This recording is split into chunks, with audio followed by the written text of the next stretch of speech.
Derivatives trading involves substantial risk of loss and is not suitable for all investors. Past performance is not necessarily indicative of future results.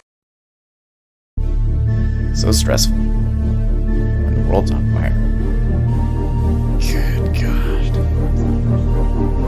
I can't look at this, guys.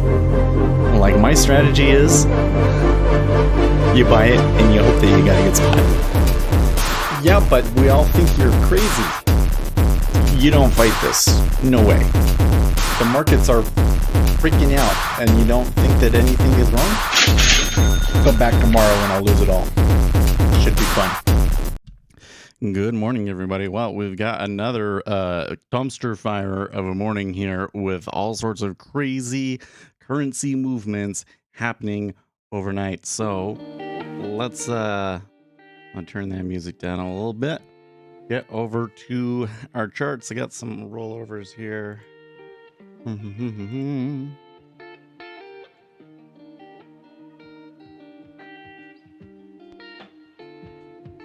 So coming over to the treasuries. Okay, well, a little bit. So yes, remember on Friday we came in, there had been currency movements and it was like a real disaster. And then for most of the day Friday we recovered, and then kind of had trouble going anywhere. In the overnight session, yields pushing down again, and at the moment recovering once again. S&P 500 about where it was, but it's ugly over there. I mean, what else can you say? Oil also getting just absolutely destroyed on Friday. Still down. Gold and silver also still down, which is kind of doesn't really make much sense to me, but okay, whatever. Kappa a little bit lower as well today. And why? Well, the dollar, the big story here. 113. Are you kidding me? Like 111 was crazy. 111 was crazy. Now they're like, they touched 114 at one point with the British pound. Here, I'll show you over here. British pound just getting absolutely destroyed. Although it looks like they've recovered that move. Some sort of a flash crash, large player pushing everybody out and creating some stops, but now it is pushing back higher. So something that I see in the market right now is people are seeing those moves. And oh wait, you guys probably didn't see any of that, did you? Oh my gosh.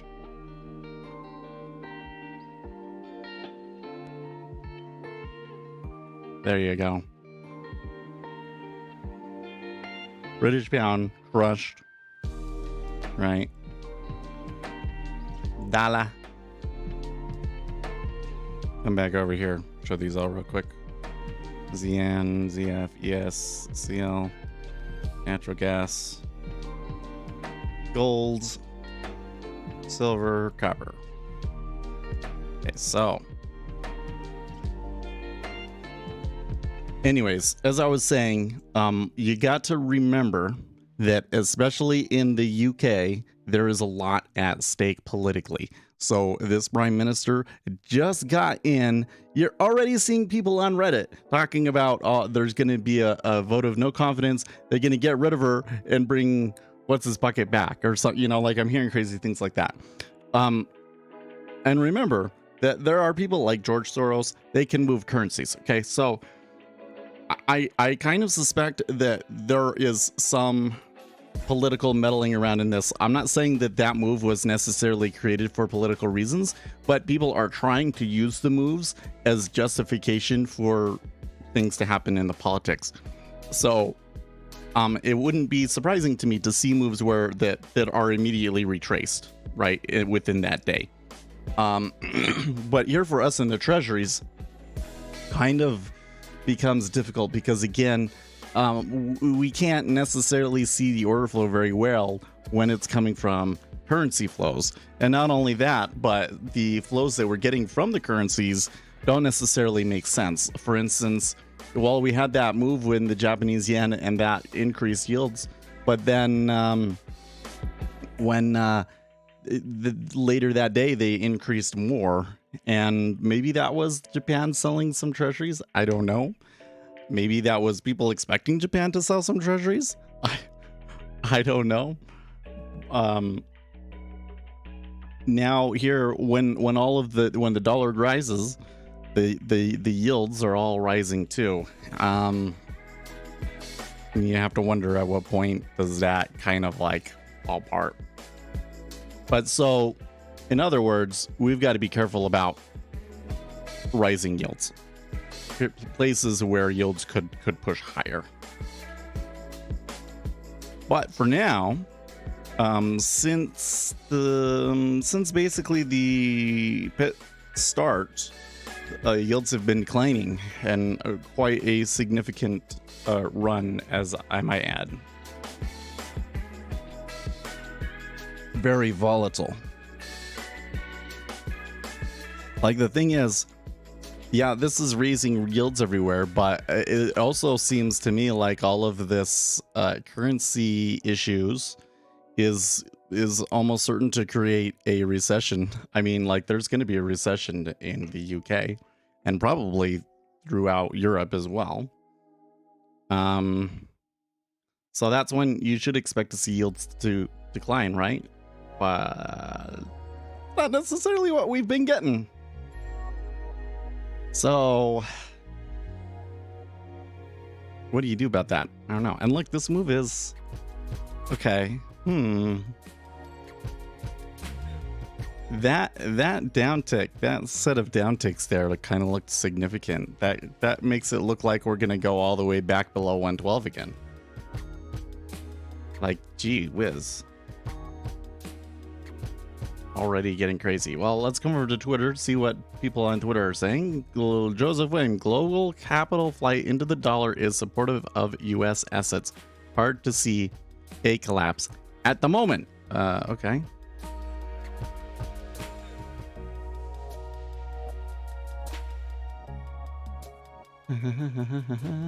The fact that Bitcoin is holding up so well in the current environment relative to all other assets suggests the fundamental narrative of a hedge against the financial system imploding is proving itself strong. This week will be very telling. Continued risk aversion is expected, and how Bitcoin performs this week will give you the answer about what comes next. Stay nimble, be open-minded, and follow the show. Or Bitcoin is manipulated. Oh, I'm not going to tweet that one back at him, but...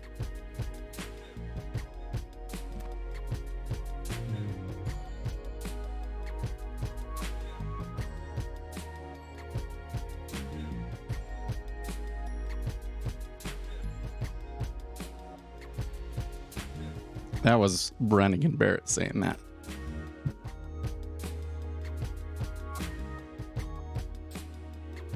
In this kind of an environment, Bitcoin is like the last place I think I'd want to be. But let's see. I mean, the governments aren't doing anything about it. Actually, you know, if Bitcoin started to outperform here in this market, I think that maybe the governments would come in and do stuff about it. A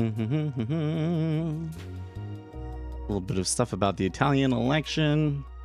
So the Italian election is going to be interesting because it's a very conservative government, and you know, the UK had a very conservative government, and their government did some things that didn't go so well.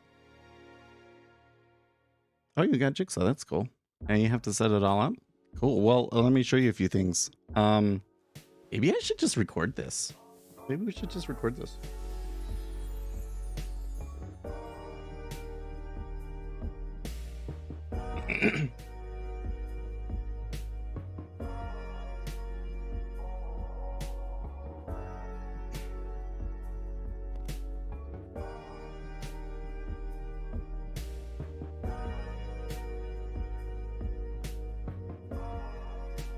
Okay. Let's see here. If we're going to do this, I think I'm going to have to turn the music off. And I have a little script here. So I didn't record overnight, but we could record this and turn this into a video.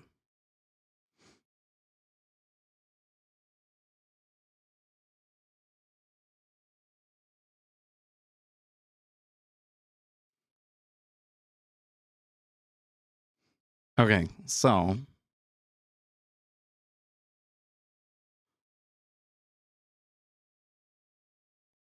for individual settings on your DOM, there's a couple of settings. Hold on here. Come on. There you go. Okay. So in Jigsaw, on your settings for your individual DOM, there's a couple of settings that you might want to take a look at. For one thing, I always turn off the columns that I don't need. So the bid and ask snapshots, those are really great, especially when you're a beginner. But I find that I don't really need those. I can just see what's happening. But those are really great to check out.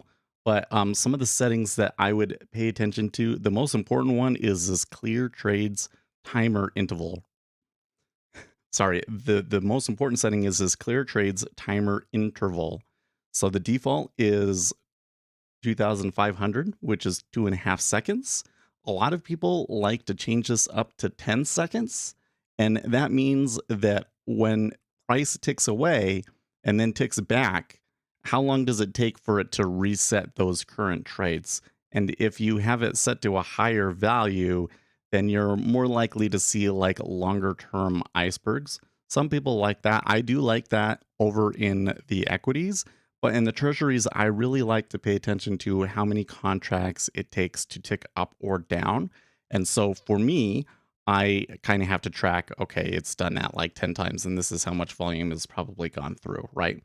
So that's the most important setting there, and I would set that according to taste. Another one is the update interval. A lot of people, oops, what the fuck?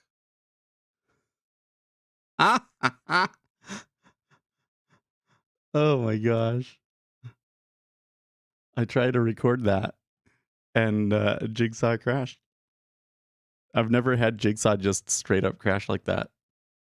Never had Jigsaw straight up crash like that.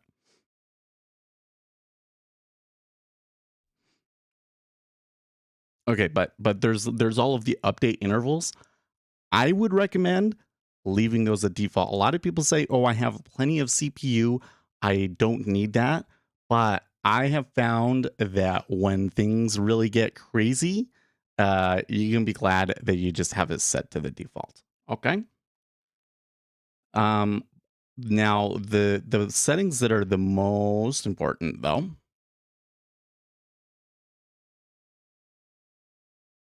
Sorry, not the most important, but the ones that I would actually change. YouTube crashed on Friday for live streams. No, I didn't notice anything. I can't believe that Jigsaw just like straight up died there. That's so weird. I was running a little bit of hot CPU.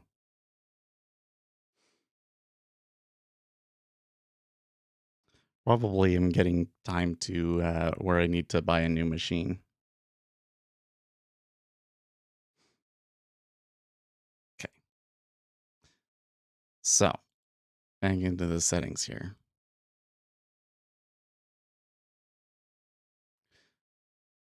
So, in the appearance tab, underneath of the trade column, there's these two checkboxes: show P&L and include closed P&L.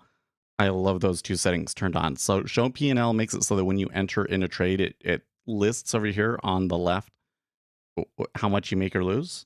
And that's really great for the stream to see where we're at. But I think it's really great for me too, to see how much I'm making at each price and so forth.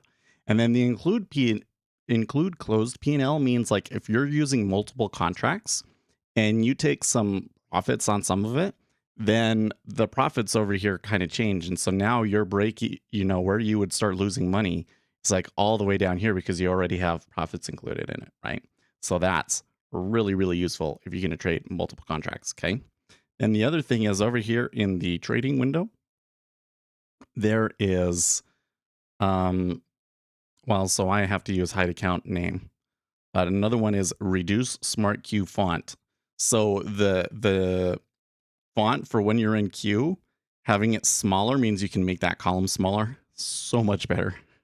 Then another one is close outstanding orders when position is closed, and primarily that one. So that is like if you panic, if you hit your panic button, right, and you exit all your trades, or you exit a position very quickly, the last thing you want is to have your limit orders out there still and, get into a new position or something like that. Or like you're taking profits. You're not panicking, but you take profits. Once you're out of the position, you want to be out of the position, right? So having close outstanding orders when position is closed is incredibly useful, will really, really save you, because otherwise it's really common to be like, forget that you have an order out there. One time I forgot that I had an order out there, and overnight that order got hit and it went like way, way against me. And then it came all the way back and it was really crazy and really scary. You don't want that. So those are really important settings. All right. And then the other thing that I want to point out is how I set my DOMs up. So something I do is on my chart here. We come back over here. I have these spread charts, right? So the way that the spread works is it's like the front month times the front ratio minus the back month times the back ratio. So if we're doing the knob spread, it's going to be 4ZN minus 2ZT, something like that, right? And so basically what that means is when the chart is going down, that is flattening. And when the chart is going up, that's steepening. All right. Steepening meaning that the distance between the two is getting bigger, and down means the distance between the two is getting smaller, flattening, right? So I want to have my DOMs over here set up the same way, so that down is flattening, up is steepening. That's why I have things ordered with the way that I do, so that it goes 30-year, 10-year, 5-year. All right. It's a lot of people that doesn't make sense. You'd like, oh, isn't the short end of the curve when you're doing like a yield curve chart? That's you have the 5 over on the left side, right? And then conversely, for my micro yields, it's the exact opposite, right? I have 2, 5, 10, 30, right? So that again, down will be flattening and up will be steepening. Okay. So that's like super, super important. That's the way I have it set up. And then the other thing is like, depends on what your data is, right? So if you're on, I'm on Edge Clear and I use Rhythmic data. So I connect everything up through the Rhythmic Trader Pro. But you might be like, if you're on NinjaTrader, then you'll want to just connect with your NinjaTrader data and then use the bridge to send it to Jigsaw. Or you could, on certain brokers, you can just connect DayTrader directly into it, right? And I could go through. I need to make a video where I will go through, like, here are all of the indicators and how I use them and so forth. But since Jigsaw crashed, I probably shouldn't make that video right now.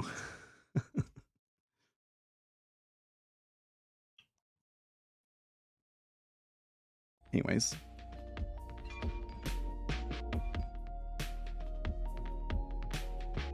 Those are the basics that you'll want, right?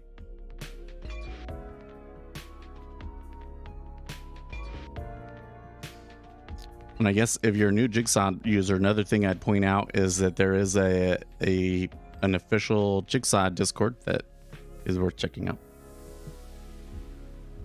A lot of people kind of gloss over that, but I find it useful sometimes, especially when you have weird questions.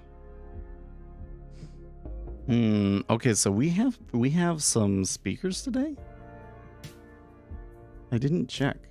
Oh, okay. 11 Feds Bostic, okay. None of these are in the morning. That's why I didn't see them.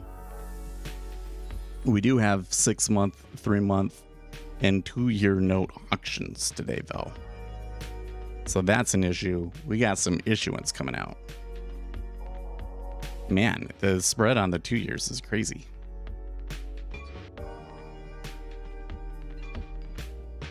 Pushing back up, eh?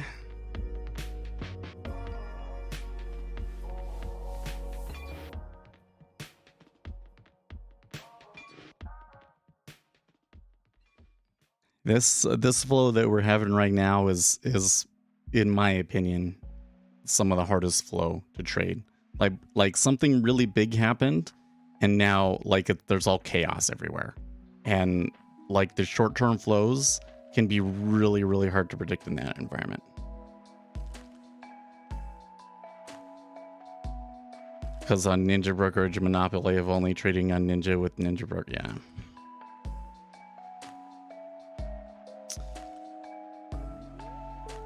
I mean, it's really I've tried a bunch of other charting platforms and everything, and every time that I go through it, and when I really, really dive into it, I'm like, no, I think that Ninja Trader's charts are better. And it's just like the overall ecosystem and everything, you can't beat it. But I very much prefer before Ninja Trader Brokerage came about, right? And you could basically use it on any brokerage that you wanted, any data provider that you wanted. Once they started locking things down, it's like, ugh. Ninja is smoother than Sierra Charts zooms? Really? I don't recall, but the smoothness of the zoom is a big factor. Kind of want to make my own charts, and I wonder what you do to ensure that things are smooth. But I could just be, you know, drawing it with 3DX. I think I've tried multi-charts. I can't recall.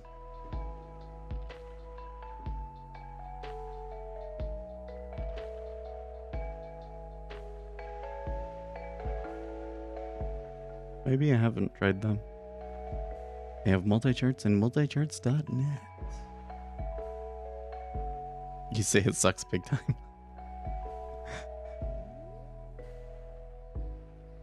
I have to say, like the so where is it here? I'll pull you up an example.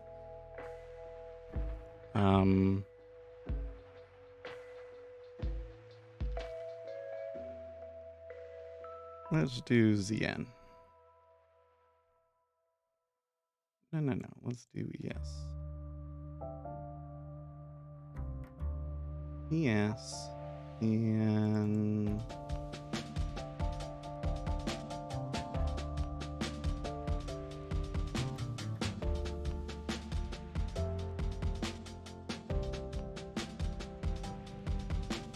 or just do the default chart. Jigsaw charts are not bad. Like, really, for most people, I think that what you get in Jigsaw is just great. The one thing is that they don't really have like spreads and stuff yet, which I find really important. I think that at some point they're gonna have like the ability to do custom stuff, and I'll be able to build those things, I hope. But right now I'm not quite sure what they're focused on, but they're doing other stuff. Is the music loud? Okay, I'll turn it down a little bit more. How about that?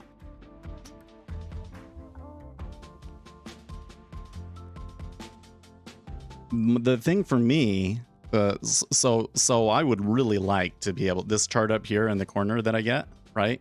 I would really like that to be a Jigsaw chart. But the problem is that like it doesn't have a whole lot of customization available yet, right? I can't really change the colors or the font size or any of that stuff. Oh, the music I get from streambeats.com.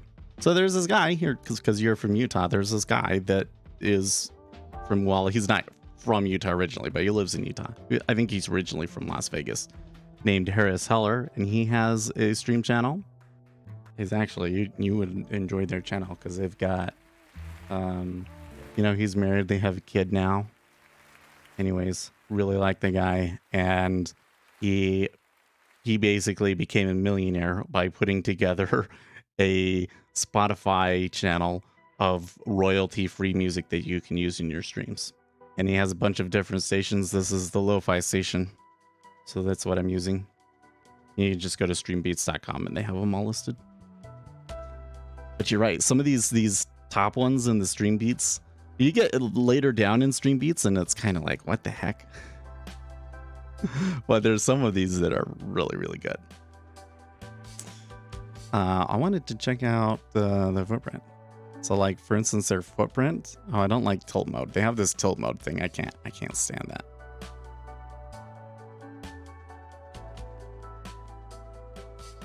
But like Jigsaw's footprint, this is pretty cool. That's the one thing. Okay, they're pushing higher here in the treasuries.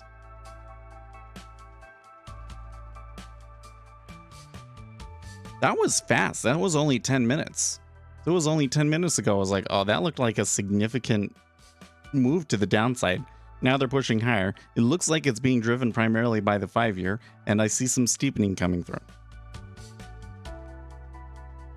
And the S&P 500 is recovering as well. We might get just like a straight recovery day. And they have a couple of, so like histogram style. No, I like the volume profile one, but I want the volume profile alignment. Oh, can't you do it from the middle? I think there is a way to do it. Let me see here.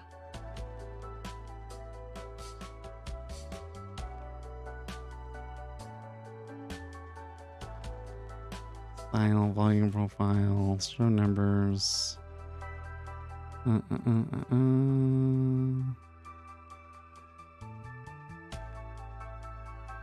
Andre says he knew you were talking about Harris. I really like, maybe it's just because he's another straight white male from Utah, but like I originally came across his YouTube channel and I was like, he had some advice. I was like, yeah, that's basically the way it is. That's basically what I've seen about how streaming is, that you basically have to build the audience somewhere else and bring it over. But you know, YouTube was pushing it to me. And then there was one video where I found out that basically he said something that I knew he was from Utah. I was like, well, if he's from Utah, then I gotta support him. So then I started like watching every video. So if you're listening, Harris, I've been trying to help you, homeboy. You didn't need no help. I need his help, frankly. They're absorbing a lot of this passive supply.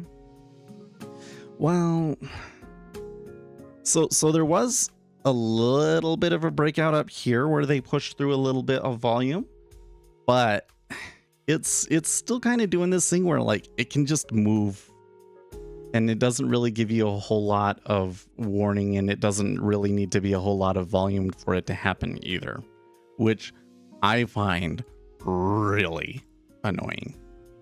So you can change the profile. I wish it was center. Well, that's okay. Maybe, well, there's delta.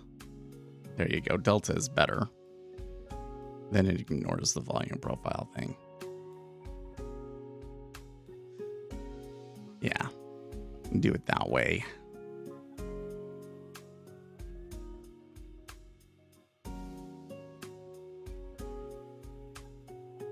What does show background do? Yeah, no, I don't want that. Right. I'd have to change the colors, but you get what I'm saying. But the problem is, for you guys, I can't make it big enough. Again, for this one, because I want to have a chart that's just like a really clean chart of the S&P 500. And, you know, for newer people to make them feel comfortable. Like, oh, yes, I know what that is. I know what the S&P 500 is, right? This thing is a little bit, and even if I simplify it back down to the other one, it's a little bit too small. They also don't have the watermark, so.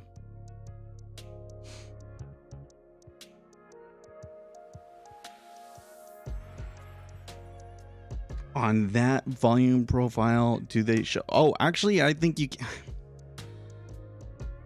I need to read things before I close the chart. I think that you can do it. Let me see here. I think that you do it with another indicator.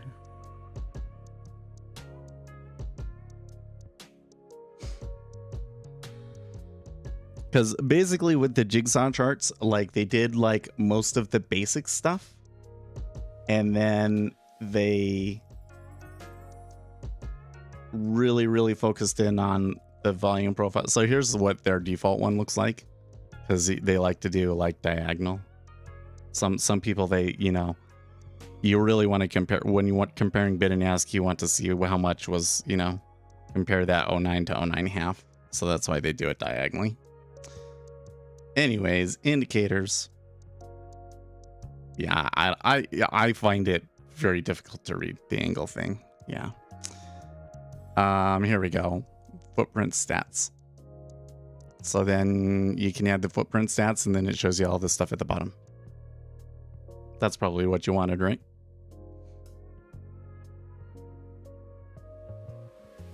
Turn off tilt mode because it's ugly. Change the histogram style to... Oh, what is the volume basic? That's just like the total amount? Yeah, volume basic is what I want. There you go.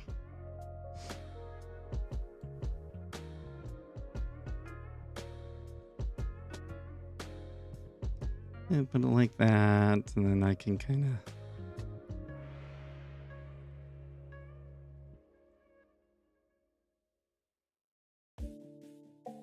zoom in on it.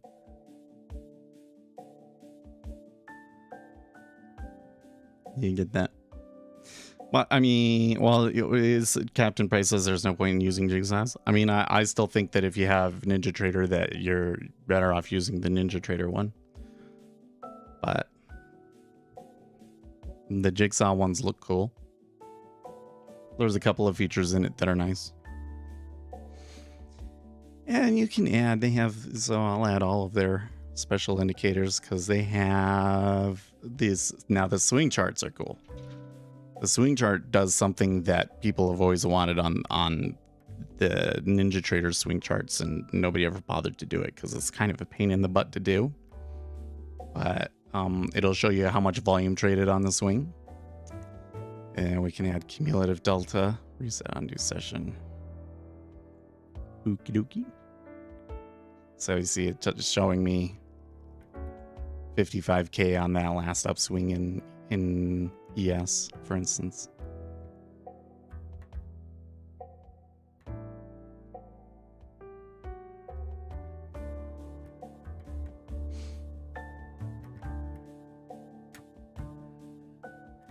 Reminds me to the ORD volume. Yeah, there's all sorts of stuff to... The one thing that they don't have, the Yagat and the Gomi, was these like, he had this, I don't know, I don't remember what it called, but there was this other indication that you got that he printed that was kind of weird, but on occasion seemed to show some, I don't remember what it was called. You use Gomi, you probably know exactly what I'm talking about.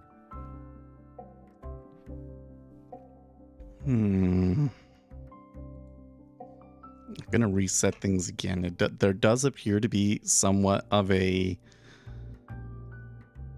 hole forming here, but I wouldn't say that it's too strong yet.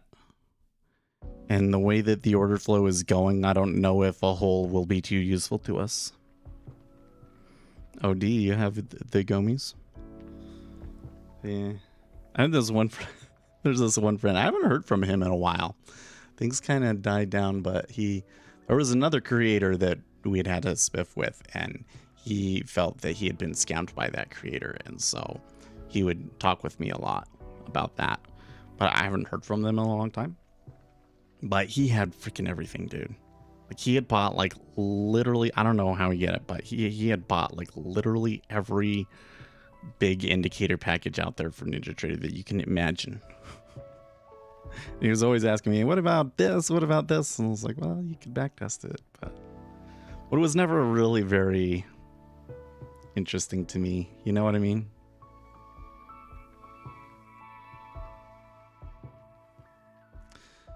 Let me get how to move the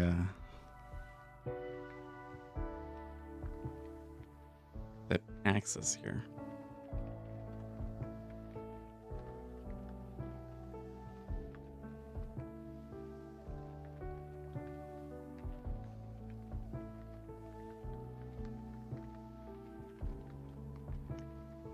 I guess I'll leave that there because somebody else is going to ask me another question and be like, why did I close it?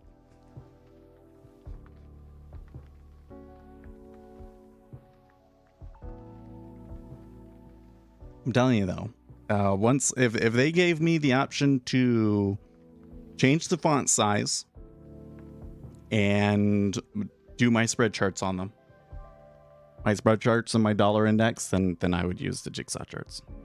Or allow me to make them myself.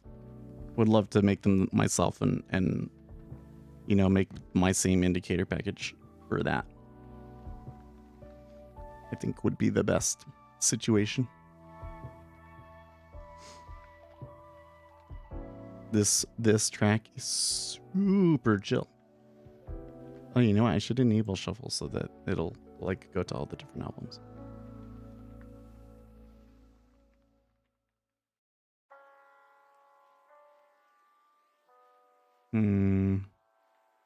This guy Lebanon saying the bond stream quiet AF tells me confusion and death. I don't know what he's talking about. There is a lot going on here, but confusion, yes. Confusion, yes, I think so. Like that, I mean, there's a good iceberg there at 09.5. It looks like it's gonna shove it further. Like it looks like they're going, oh, there's somebody hiding there. Breaking ECB President Lagarde, inflation is still too high.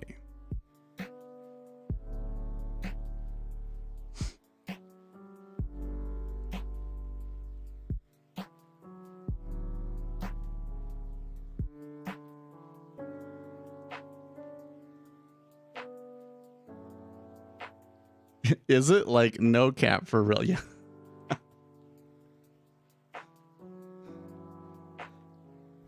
Really, what's going on right now is so interesting. Like when the Federal Reserve started increasing interest rates, you know, like people were interested. This last meeting, the general public was really interested in interest rate increases, right? I think that interest rate increases in the Federal Reserve part, that's relatively simple enough to understand that the general public will get into it. But now that we're having like currency war stuff, when you start getting into currency flows, that's when it gets really complicated, right? That's where I have a hard time keeping up sometimes. Why currencies would move certain ways and stuff. And since I don't like specifically study the currencies, you know, it's often something that will catch me off guards. Right now, I'm a little bit risk averse. Well, partly because it's Monday, but also partly because this move was triggered by a currency move. And, you know, when I have a big currency move like that, how the treasuries move after that is sometimes a little confusing to me.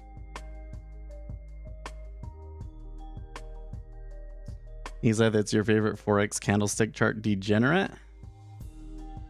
Is it? Are you?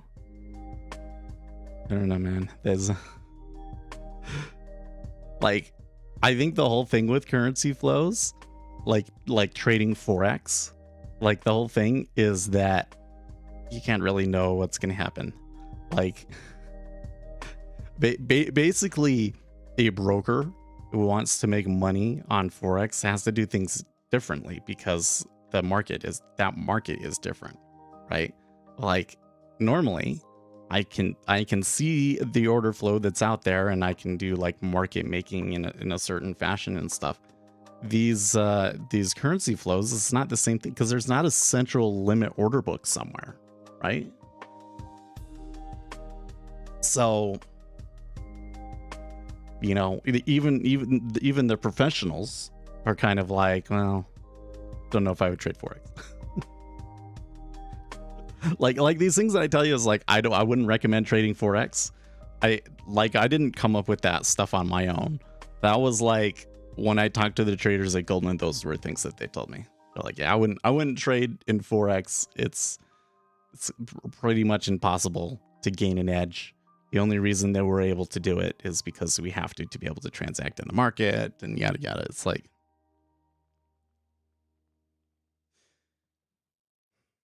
in currencies, it's usually the dollar versus everything else. Euro versus Great British Pound, close, but not at full parity. They move almost in sync. Well, so like where I have a hard time is that, for instance, I generally will feel fairly confident to come in and say, okay, the treasuries, they had this move down. We had a liquidity hole. Now, is today the kind of day where it's going to reverse, or is it the kind of day that it's going to trend down? Right. And I can do a pretty good job at predicting what that's going to do. But currencies, it just seems random to me. And when they move and all of that sort of stuff, it's very often a surprise. Hey, Tommy, welcome back. In Forex, you got to keep an eye on central banks and everything else is air. Well, yeah, but the amount of movement that you have that's based on central bank is just a teeny tiny little percentage of the overall movement that you get in Forex. Like, that's exactly the problem that I'm saying, is that like it's really hard to gain an edge in it, right? In treasuries, it's very, very often the case where there can be public information that gives us a very good idea of what direction it's going to go. Sometimes we can get a very, very good idea of which way it's going to go. And you would think that that would get arbitraged out of the market, but it doesn't, because there's just so many other order flows that end up being more important than that.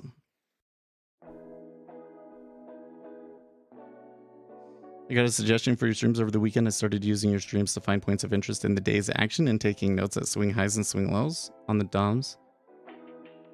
And seeing right, just to keep my brain fresh. Yeah, well, I think that the stream is not as many people do it now that I like hide the streams afterwards, but it's always been really one of the most useful parts of the channel is to go back and watch, to replay the suggestion chapters for random instruments for the replays. You mean like putting a chapter so that like when a certain thing moves, there's a chapter for that move or something like that? Like a timestamp with a swing high. Yeah. That actually is a good idea, but it's also a lot of work. Right? Because I'd have to go through and find the timestamp for them all and put them in the video description.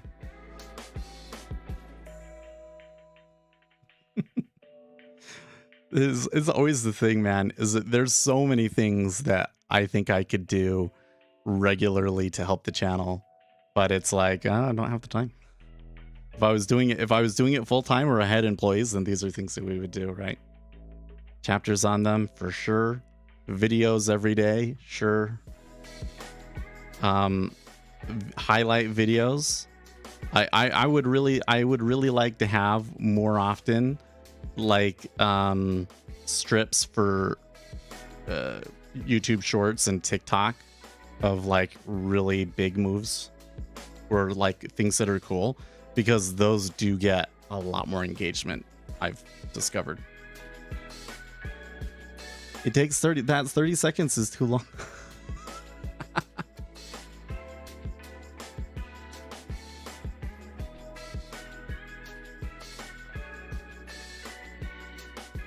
This is definitely, because we have the clock, you can definitely match things up really quickly, right? So, by the way, while this is all happening, what has the dollar been doing here? Because the dollar did come down significantly. It pivoted around the top of the hour. So it's been about 15 minutes. And some of that does appear to be driven by cable recovering.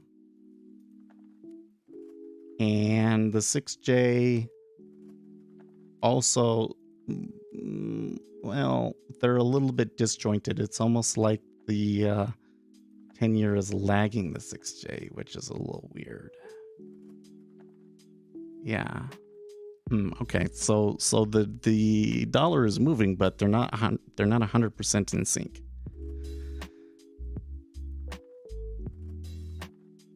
I like it the way it is. You don't charge people on Patreon for useless technical analysis signals. Well, so like there's another one, man, is I would really like to beef up the Patreon. Actually, I would like to move it over to Substack and have more regular posts every day. So I used to post on the Bitcoin chart every day. And then after the pandemic, I haven't posted on as much because there's not as many people over there. And crypto doesn't interest me as much. There's like, crypto doesn't do anything. There's nothing to talk about, right? Where I think it would be more useful is to have a little bit more in depth of a like intro strategy session, right? Something that comes in and says, these are the identified flows for this morning that we suspect are out there, right? Would be the approach. But I think that in order for that to be useful, I would have to do it like first thing in the morning. And I don't wake up early enough to write that, right? So I could do it like before it goes to bed, before I go to sleep, but I don't know if that's really helpful, right? So like there's another example of something that if I was doing this full time or I had some employees, this is something that I could do. I would also like to spend some more time on modeling to try and like model some of those flows out. I think that I would probably need more sophisticated data to try and predict what the CTA's positions are and stuff, but you get where I'm going. But I do like that it's not useless technical analysis signals. I saw this video the other day. Somebody's like, "Oh, you should check out this daily YouTube thing that's all bond specific." I'm like, oh, "It's bond specific?" I got so excited, and then he just went through charts. Like at the beginning of the day, I go through charts, but I only do that to know what moved overnight and why, and that's it, right? I don't care about levels or any of that nonsense, right? I care about the information because I'm looking for informational inefficiencies in the market. Well, so it looks like there is some form of liquidity hole around the 0807 area. There was kind of like, there was a little bit of a hole at like 08 half, and then we pushed higher, and now we've fallen back down into it. And when we fell back down into it, they ended up just a little bit lower. That might be because of correlations with the other instruments and stuff. So if I wanted to take a long here in the treasuries, this is probably a really good location for it. Actually, let's do it. Let's do it on a sim contract. I'm still a little too nervous to trade my live account, especially since I got hammer. I had small hammer on Thursday and Friday, so.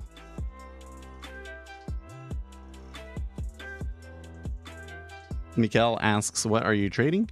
So I'm trading primarily 10-year treasuries. I'm primarily trading the 10-year treasuries. I'll usually do it with micro 10-year yields. And then I also have the S&P 500 up here. So those are the main ones that we keep track of. If you want to trade stocks, if there's a stock that you're interested in, we can pull up stocks, because what I'm primarily doing is I'm an expert in order flow. So if you want to learn about order flow, then this is a place, and we can pull up an instrument if you'd like. Do the indicators that you sell need level 2? So a lot of them do. Okay. So the most useful indicators that I have are like the spread charts and the dollar index, and those ones are the most like developed and sophisticated indicators that I have. Those you just need to be able to load multiple data series, okay? But the other set of indicators that I have in there are showing you statistics about level 2. Why long? Because that's been the trend. So what I think is happening is rebalancing flow. I could be dead wrong. They could just come back like really hard against me, but the fact that I only want to use a sim order kind of gives you an idea of how confident I am on it, right? Oh wait, didn't I? Okay. I thought that I put 2 orders out here, but I guess not.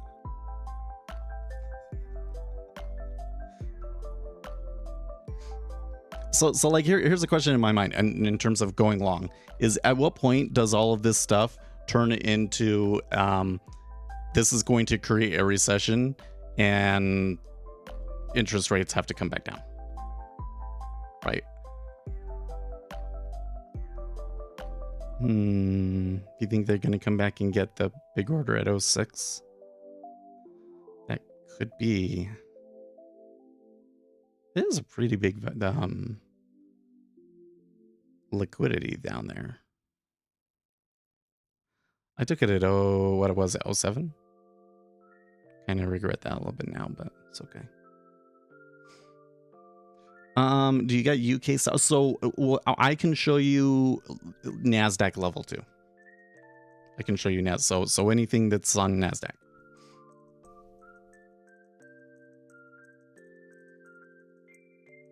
So if it's like a UK stock, then maybe the ADR, but.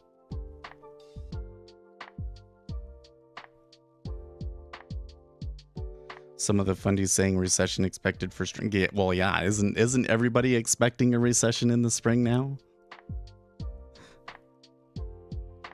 I mean, the whole thing is kind of funny to talk about it in those terms, because then there's like, but doesn't the GDP data say that like we're basically already in a recession? Like.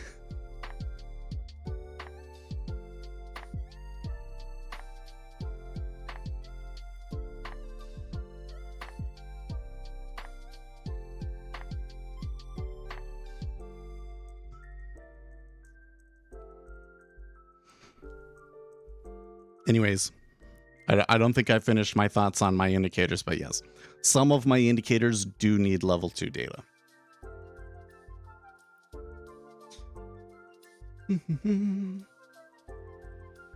Not all of them, but a good portion of them do.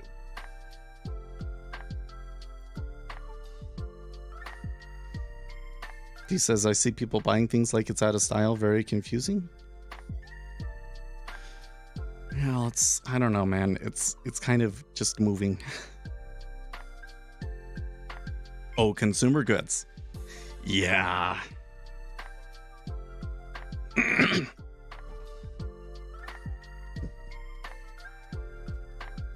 It's kind of hard for me because I live somewhere weird. Okay.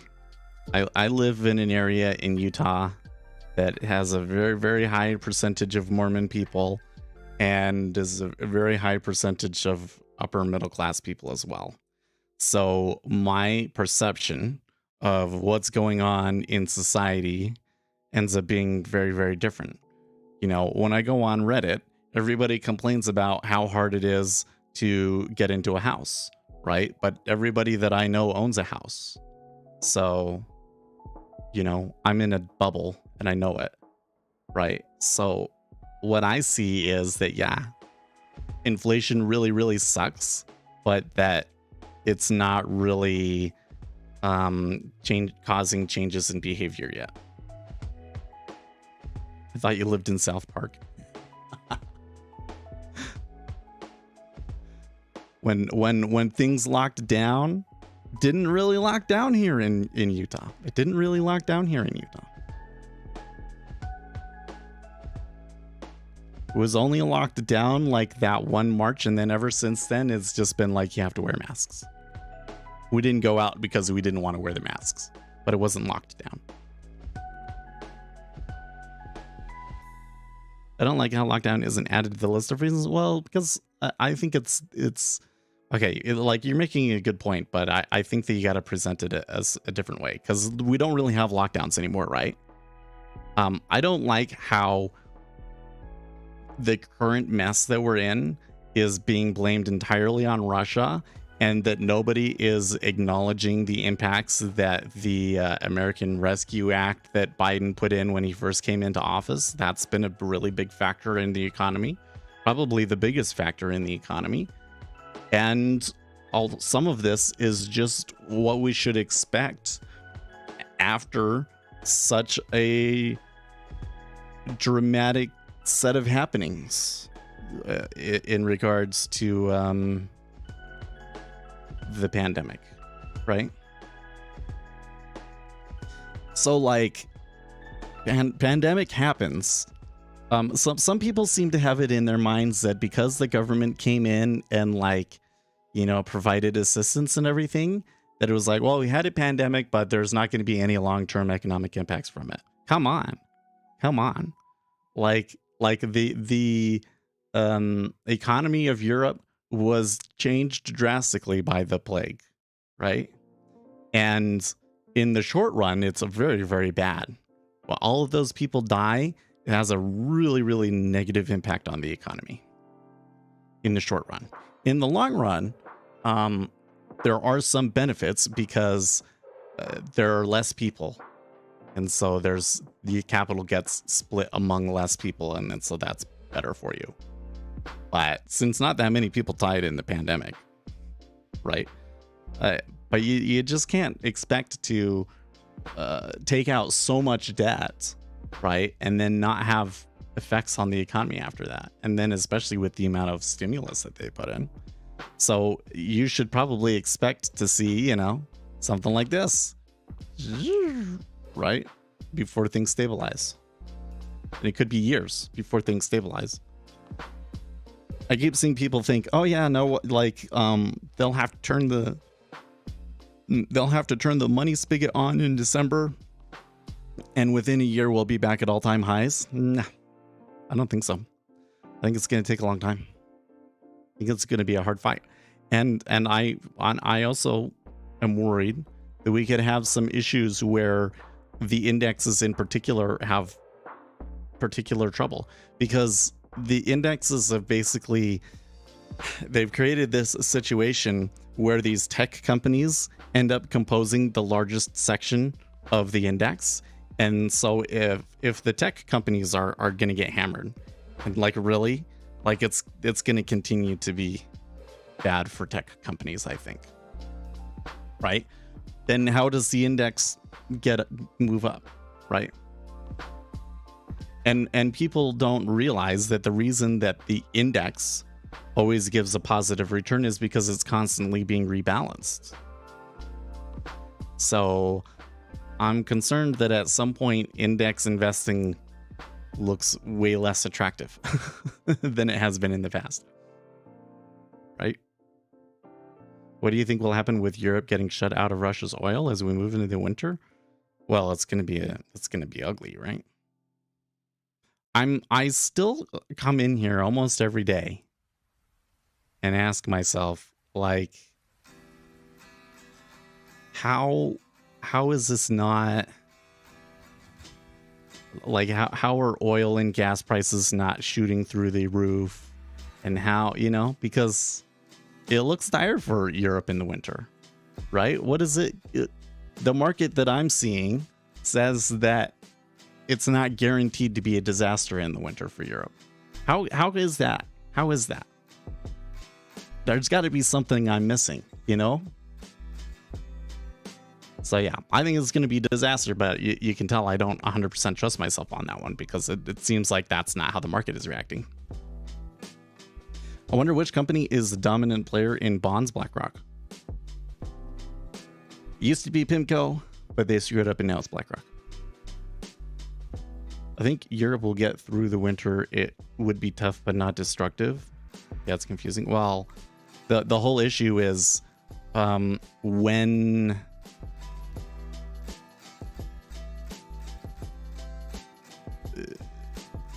Russia cuts supply off, you know? Did you? Yeah, well, I've kind of been trying to average a position here long in the 10-year. It did move a little bit lower though.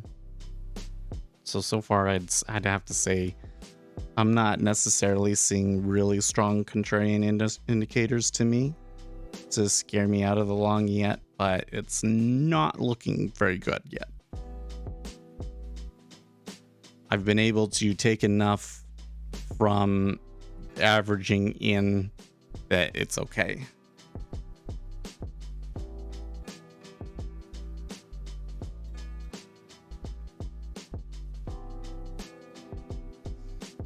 I guess Liquard is still speaking.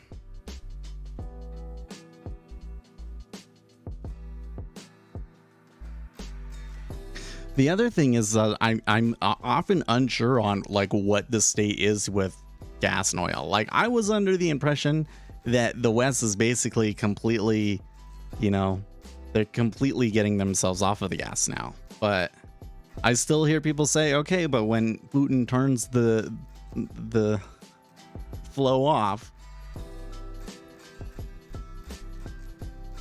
I think the reality is that it's probably a lot more complicated than just he turns the gas off, right? And when that would play out, then we would understand how complicated it is.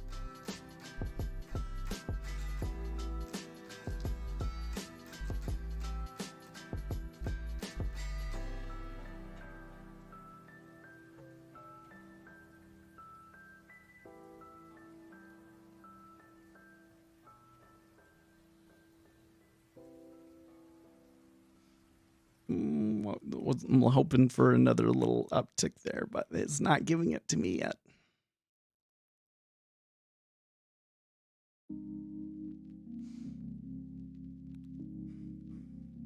Wide fiscal measures are not helping monetary, but yeah.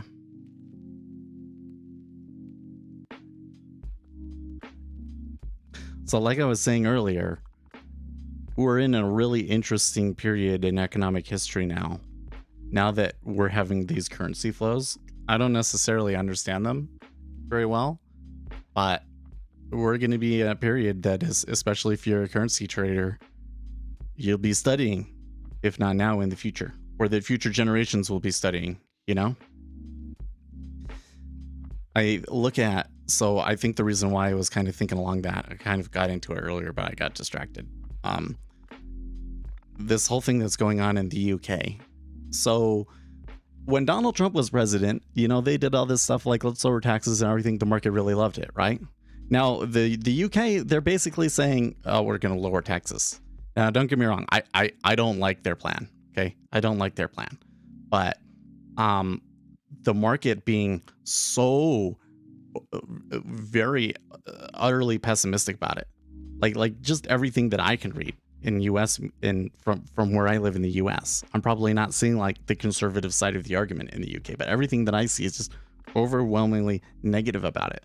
And it's like, well, you know, like lowering taxes and trying to get more money that way by stimulating the economy, I think that works when you're in an expansion and you're the dominant currency and everything else. But when you're like an emerging, you're basically turned into an emerging market like the UK is, not so good, is it? And the whole thing for me, the reason why I say I don't like it is because they're basically just saying, okay, we're going to reduce taxes. They say that it's mostly for the rich. The conservatives say that it affects everybody. What I want to see is targeted stimulus, like very, very targeted tax breaks that will encourage investment in the areas where you're having problems, right? And monetary policy because when you come, if there's a big problem with natural gas and then you put a cap or you just pay off the commodity houses to keep things under control, that means no incentive for people to invest more in that commodity, right? Did you say the UK is an emerging market? It's basically starting to be like an emerging market, yes. Like what they're doing right now. I've read a number of articles kind of going through how it's kind of like a trap that many emerging markets fall into. That they say, okay, well, let's just keep the taxes low and we will make more money from the economic growth and everything. But what ends up happening is all of the capital just flees the country because services and everything are getting worse, and so it doesn't work. Right? So like this happened to all of the US territories, like the Virgin Islands and all that stuff, right? Was at first they were making tons of money from manufacturing because it was really cheap to have manufacturing there, and you still had all the benefits of it being a US territory, so you could have cheap labor, but so it was really beneficial to them. And then they lost the special tax breaks and China became really cheap, and so all of that capital went over to China. So they came in and they said, well, okay, we don't want, we need to lower taxes and we need to do all of these things. And the problem is that the money was still fleeing the country, and that wasn't stopping it. It would just accelerated it, because then the people that are there and would like to continue living there, they're not getting the services that they used to. That it's just not what it used to be, and so they fly. They flee. And then the people that are really smart, they would rather go to another country. Okay, the UK is not to that point, but like that's kind of where it goes. Right? So you can't just come in and say, well, we're just going to have really cheap taxes. Doesn't fix the problem. For the UK, probably the first thing is that they probably will have to drop some services and have to make that hard call now to save their budget, right? Austerity. But you got to be smart about it. And then, yeah, you can do some tax breaks or address things that may be hampering business investment, but you've got to be very targeted about it.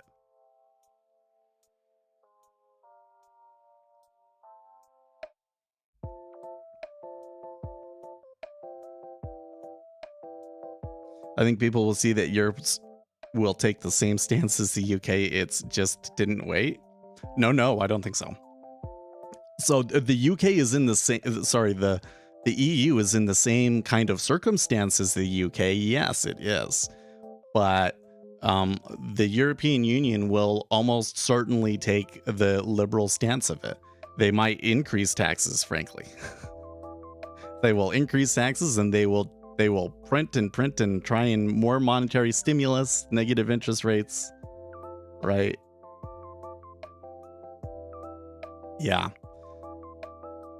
Euro versus cable is going to be an interesting battle, isn't it?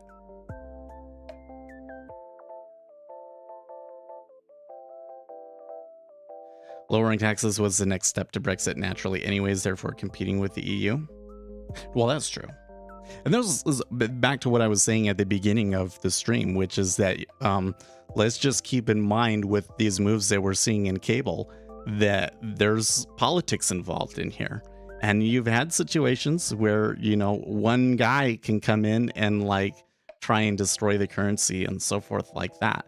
And so, again, market's not informationally efficient. So don't just come in and say, okay, cable went down. That means it will continue to go down. And that means that whatever was the thing that previously happened that's causing them to do that is going to be a failure, right?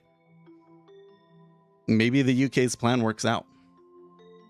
The currency, the currency gets hammered for it at first, but eventually they sort it out, and it's good for them in the end. And could do.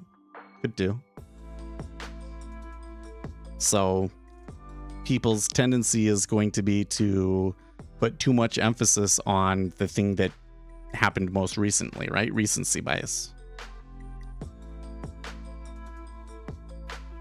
But it's going to be a really key, if we get into these points where I think that we were kind of getting there before COVID, where we were going to learn something really important about monetary policy, and then COVID happened and kind of short circuited it all. Right. So now we'll never know. But I think that we're going to get the same sort of a thing with the currency, is that like we're going to see now. Okay, when you're when you're having problems, when you're having real problems, and you have to deal with your currency and interest rates and inflation and all of these other things, which approaches work better? Because the UK's approach is going to be like a diametric opposite of the rest of Europe's. Well, maybe not the rest, but of the European Union. Maybe individual member states will go the same way. Like, it looks like Italy's going to go the same way as Great Britain. Have you done some homework on the TAF spread? No, which one is that?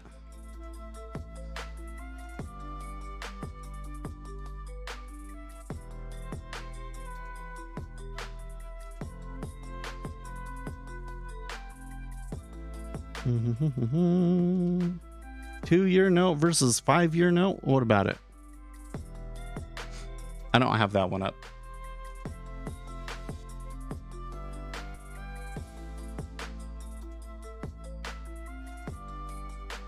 Yeah. So the thing is kind of like,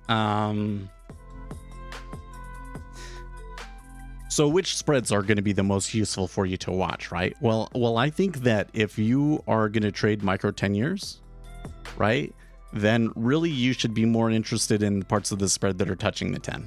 Specifically, like, how is the 10-30 going and how is the 2 and 10 going? You don't necessarily need like the 10 and the 5 and the 10 and the ultra 30 and the, like, because you could add like 9 different spreads going against the 10-year, right? Italy's prime minister and Italy's voting is shocking the EU right now, and the EU's cracks are starting to show UK was the second largest contributor. Well, there was definitely a lot of what would we say? There was some people in the EU very upset with how Italian elections went, right?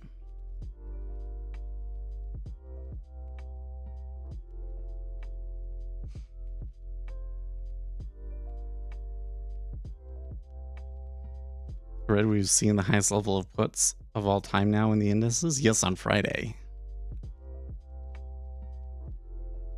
So, like, again, I come in here and I'm like, is there anybody that is bullish stocks right now? Like really? Is any, like, maybe one or two of you might say I'm bullish stocks, but are you really bullish stocks? Like, do you really think I can come in here and buy stocks and in 6 months stocks will be higher? Does anybody believe that? I don't think that anybody does. The sentiment is like way too negative for us to be like kind of treading water. Like the sentiment is what I would expect if there was an active crisis going on right now, and it was like 2008 level, the largest daily spread, changes and goes all the way down and all the way up, and the politicians are talking about rescue plans, and that's the way that the sentiment is right now. How is anybody bullish? But then at the same time, people being that negative when those things aren't actually happen kind of makes me question. Right?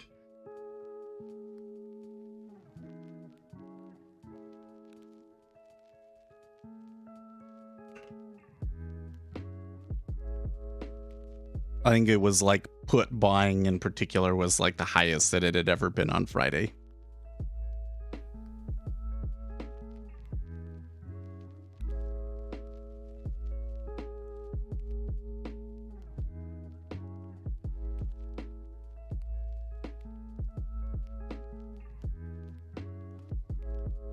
Nasdaq killer, how you doing? Yeah, sentiment is very bearish. Oh, hey, was that big order finally got filled?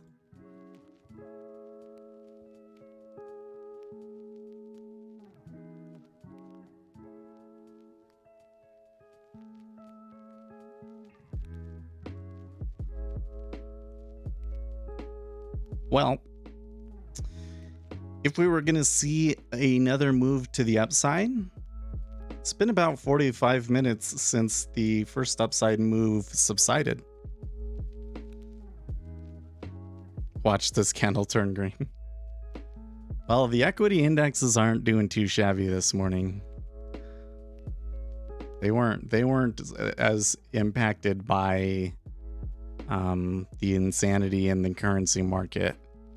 They look like they may be willing to like attack 37.40 this morning. We'll see. Okay, well, it gave it to me. I'm gonna be a little bit more. This down move isn't looking very good, and I have absorbed against this like 5,000 contracts, so like it's not looking so good. Yeah, nope, that's not what we want at all.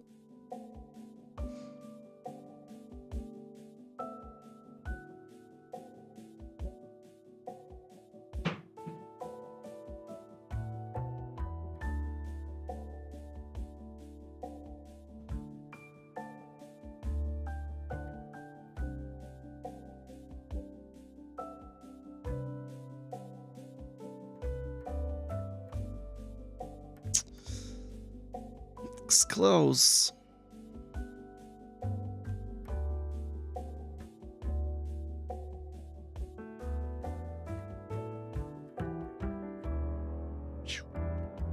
Okay, that helps a little bit.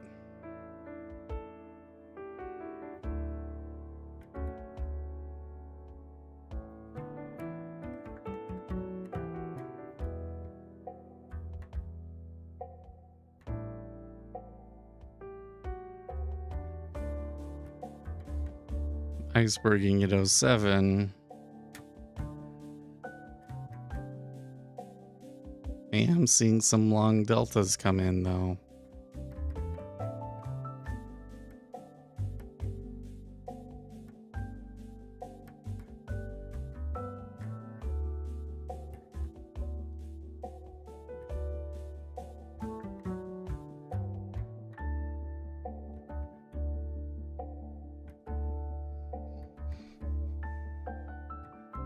This something we'll see how it goes when the S&P 500 opens up, but doesn't it feel like that volatility is maybe actually decreasing in equity markets despite all this? Seems to me that it's decreasing. Yeah, sorry. The equity market is already open. It's only been open for 15 minutes. Waiting for you to get Grady in here. I mean, I would love to talk to Grady, but I don't know what I don't know what I would ask him. The thing is here's the thing, D. Here's the thing. I really don't think that an interview with John Grady would be all that valuable to you, because you guys can all just email him and ask him questions anytime that you want, and he'll answer them. He's really good like that. And I don't think that I would have any questions that would be any more insightful. What do you think of the DOM on... I don't think I've ever looked at the DOM on TradingView. I think I've probably pulled it up once, but I don't recall using it very much. I'm not, I'm not really a huge fan of I think that TradingView makes a really good chart, but I've never been super hot on using TradingView as your platform. You know what I mean? Especially the one that drives me crazy is back testing in TradingView. I've gone and I've done did a back test in TradingView and did a back test in NinjaTrader, and they were different. I think that with any back tester, there can be oddities and stuff that can affect your results and stuff, and you kind of have to understand what you're doing, because you can end up doing something that will just fool the back tester. But with TradingView, seems like there's more of those than it's harder to understand where those are. But I debunked a video on TikTok yesterday where somebody was showing this, it was 90. The risk reward ratio was normal, and they were getting like 90% win rate. And it's like, oh my gosh, how is that freaking, well, they were using hike into sheep bars. That's how it was possible, right? So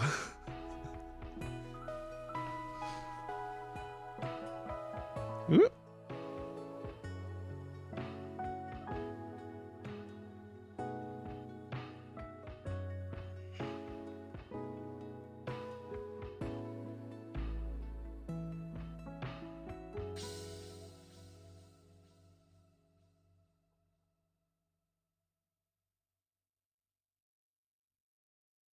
Well, that last bit of buy volume in the treasuries looked really encouraging.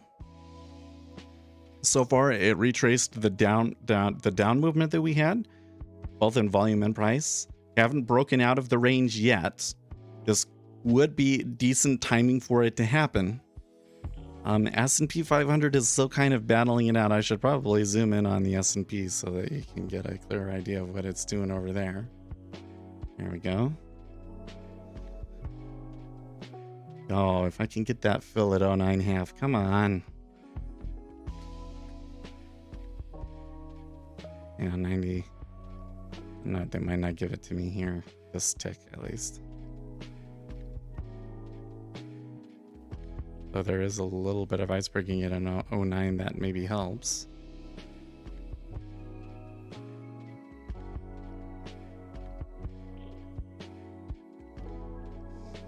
Nope.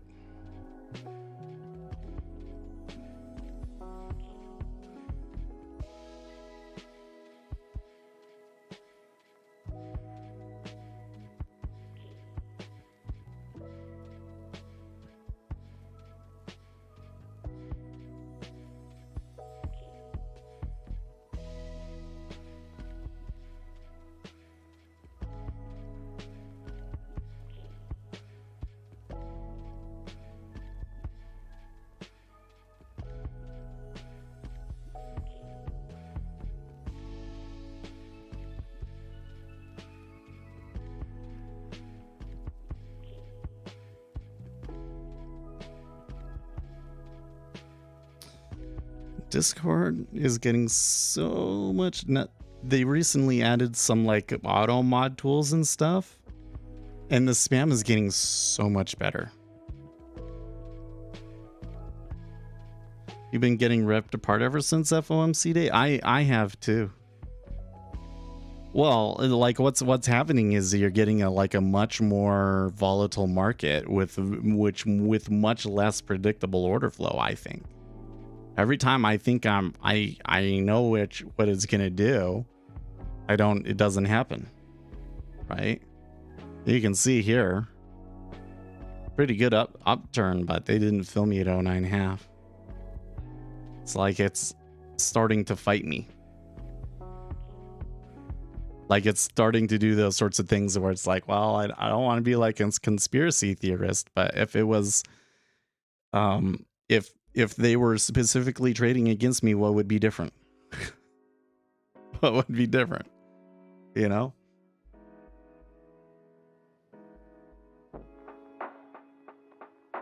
Sometimes it's just better to just kind of pull back a little bit and wait until you're sure that you have an advantage again. Trade it on sim until you start doing well on sim again, that sort of a thing. Right?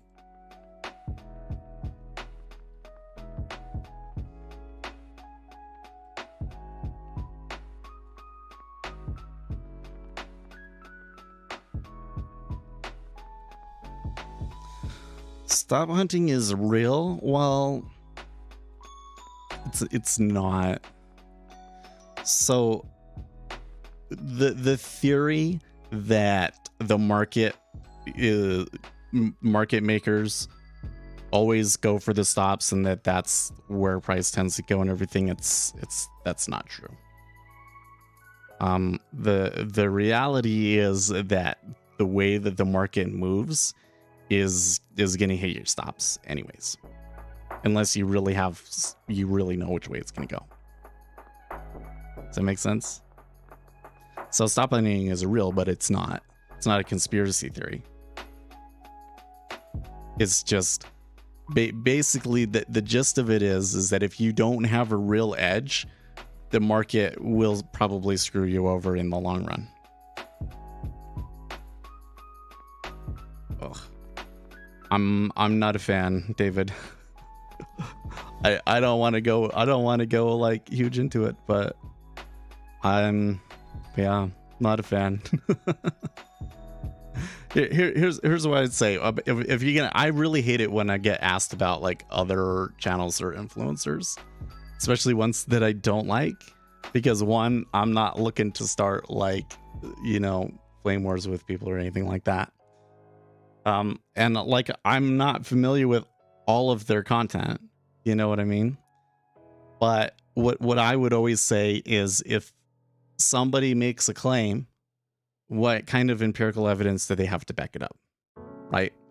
And that's what you're going to see a lot with these chart people, is they're going to say, well, they have a theory about how the market works, and they'll show you all of these examples of like where it works, but they won't show you an actual empirical study of, if we run this on the last 10 years of data, does it really show that this particular thing works out the way that I say that it does? Right? That's what I would be looking for, is what kind of empirical evidence do we have that the market performs that way? Well, we do have a large body of study on, our markets efficient, and are markets statistically efficient, looking for like statistical aberrations in them.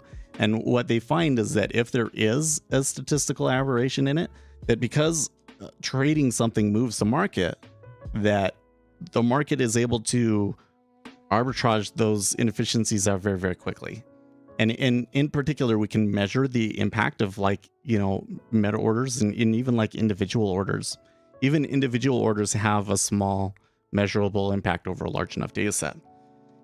And so because orders have so much impact, it makes it even easier for those inefficiencies to get arbitraged out. Does that make sense? And so that's why I say that, like, it doesn't have to go stop hunting, right? The reality is just that it's random. It's random, but it's not random. It's all of you guys trying to trade it and take the statistical inefficiencies out of it. When we're looking at it and trying to analyze it, it's no different than noise, right? But it does lead to some strange behaviors because of that, like the volatility clusters. This is, I think, one of the reasons why volatility clusters, right? Is everybody kind of figures out how far does the index move, and therefore I want to put my stop just outside of where the index is going to move. And then when the volatility increases, all of those kind of stops start getting slaughtered, right? And that's what kind of causes all this stuff.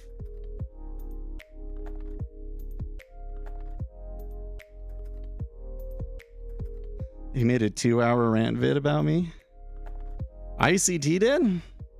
Yeah. That's good, I guess. If people are ranting about me, that must mean that I've got enough attention to...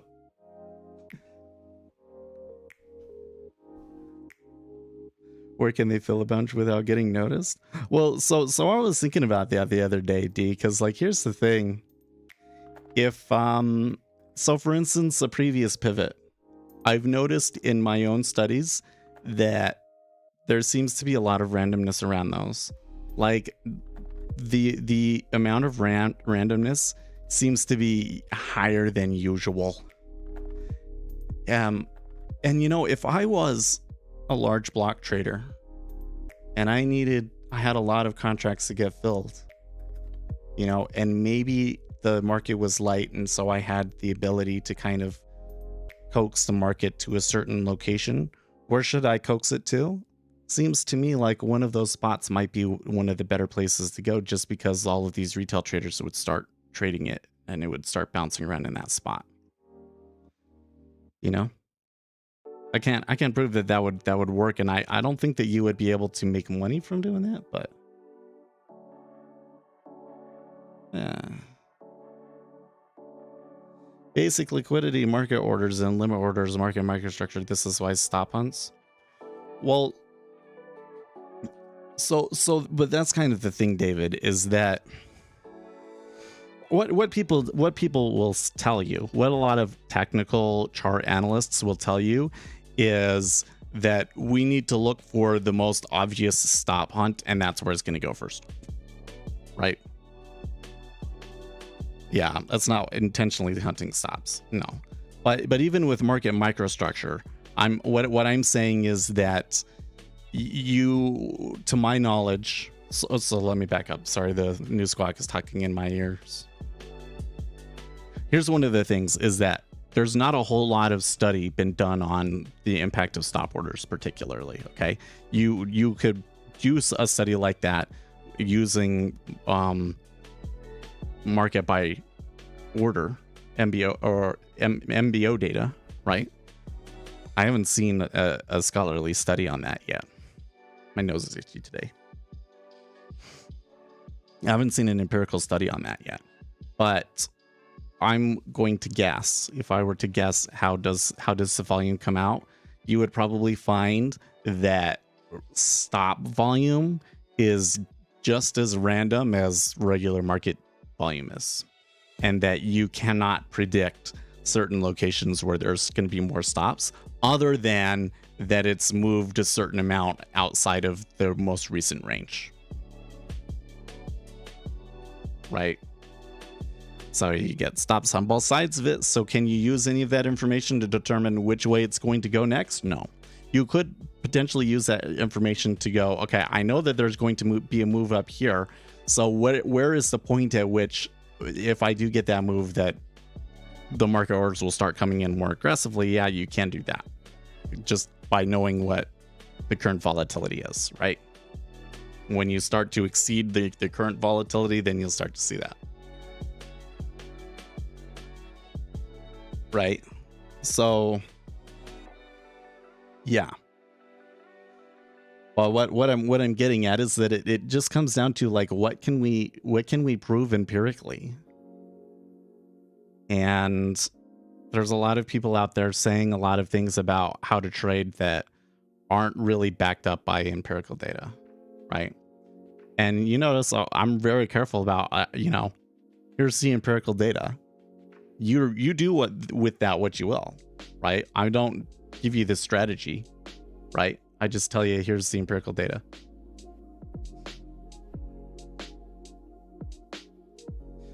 Auction theory. Well, I think that there's some issues with auction theory too.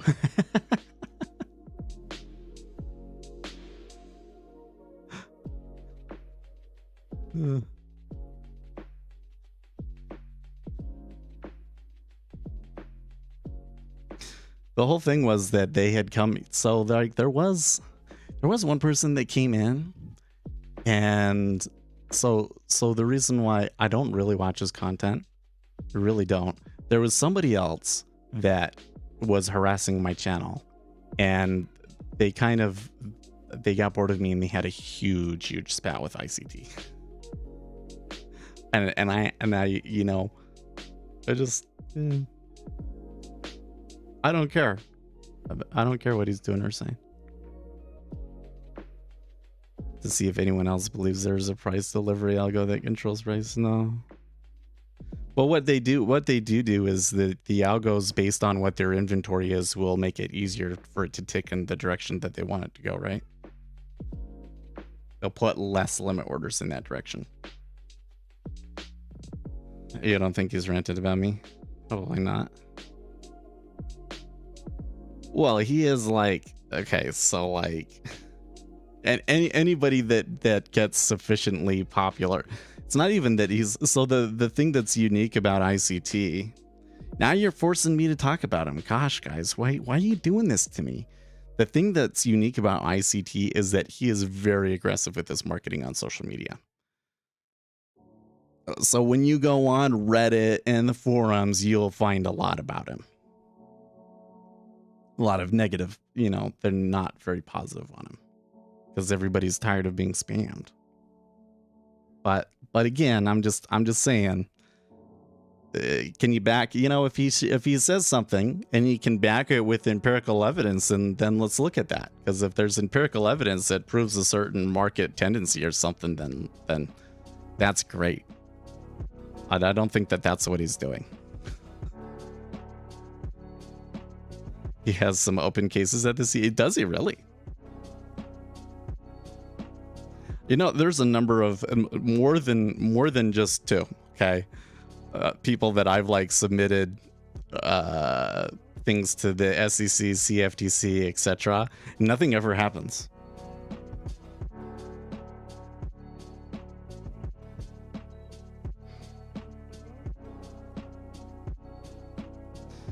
No, actually, they're talking about Inner Circle Trader on YouTube. Well, they've breached into 05.5 a little bit again. Still kind of chilling at 06. Like we had a good move up there to that like 09, and then it sputtered out, and ever since then we've just kind of been treading water.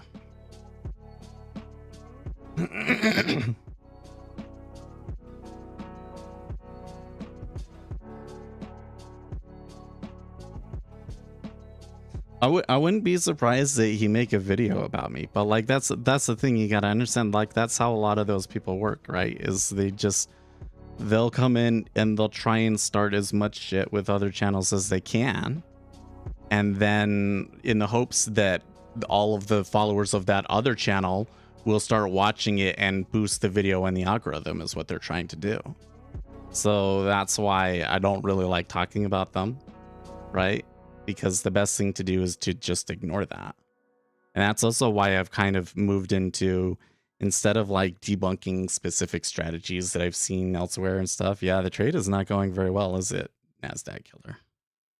Nope. In fact, at 03.5 is where I've got to puke. So minus 250. But you know what? To get out of that with only losing 250 is actually really good. I was able to manage the range really well. This channel appeals to you because of order flow and macro structure. Well, that's good. I think one of the things that I'm always trying to. So here's the thing, guys. When I started trading, the first book that I read, because this is what people told me, I don't have it over here, but the first book that I read because people told me to read it was the Technical Analysis of Stock Trends, because that was like the original, technical analysis book. And I was all sold on technical analysis. Of course I would be. I'm an analytical computer science guy, right? And especially if it's like testable, that would be great. So I learned all about that stuff. And when I met traders at the bank, like they didn't use any of that stuff at all. Like they didn't know anything about chart patterns. I believed that it works, and they're like, well, if you think it works, then maybe it works. Like the whole thing was, they didn't care. Like they didn't care because they didn't need to use that to do their job. They were using the market microstructure things. I was like, well, what is it that they're doing that like they suggested that it probably doesn't work, but they weren't gonna like smack you down if you thought that he had found something with it. You know what I mean? So that kind of made me question things. But I knew that they used the DOM, so I went in and I used the DOM. And you know what I think happened to me when I first started trading the DOM, like that first year in particular, is I think I was part of a cargo cult. So you're familiar with what a cargo cult is? So like there are these islands out in the Pacific that, they had military bases on them at one point or whatever. But they were not developed places, right? There was local tribes that are still quite primitive. And when the Americans left, these tribes started to develop these beliefs that like what the military was doing were actually rituals that would make crates come out of the sky and feed them and stuff. Okay. So they created these cargo cults. And it's like, it got so elaborate that they'll build a giant satellite dish out of straw and have a communications expert sitting there at this, and like the whole thing is like, are you doing the thing that you're doing because you're part of a cargo cult, or is it because you actually understand what's going on, right? And for me at first with my order flow trading, that's what was happening to me. So it was a cargo cult. I understood what I was looking at, but I was still thought that there was these certain patterns in there that really had a good chance of predicting that it was going to turn there or whatever, right? And I would go through periods where it worked really, really well, and then periods where it didn't work very well at all, right? And it wasn't until much later that I kind of, at first it was, well, the market is very statistically efficient, but maybe you can find something, and you kind of have to dig until you can find something that nobody else has found yet, right? So I was in that spot for most of this channel, right? Until I started reading about market microstructure. When I started reading about market microstructure, all of a sudden I realized that the market is so statistically efficient that it's almost not even worth bothering to try and find those statistical inefficiencies as a retail trader. That there's so much informational efficiency just laying everywhere that it's not like low-hanging fruit. It's just like fruit that's all over the ground that you can pick up and eat, right? And that's when I changed, because at that point I knew enough about the market. It wasn't a cargo cult anymore. I actually understood what was going on. I understood why the traders at Goldman had told me the things that they did. I understand why to a large extent, why retail traders do what they're doing, because they are kind of seeing a statistical property of markets is just that it's one that in the long run ends up screwing you over. It works really well in the short term, and then in the long run it screws you over, right? So I'm always kind of careful when you guys come in, because I don't want you don't understand enough about order flow yet. I don't want you to fall into a cargo cult where, like, if I disappear, or maybe you just lose interest in the channel, you don't pick up enough of the information to understand why I'm saying the things that I am, right? So that's why I be really careful about it. Anybody that comes in and says, here's a setup, you take this setup and you can make money from it. Anybody that tells you that online, you're going to be very, very suspicious of them. Could be because the market is so statistically efficient that if somebody found something like that and it really worked, them making it public, it's not going to work for very long, right?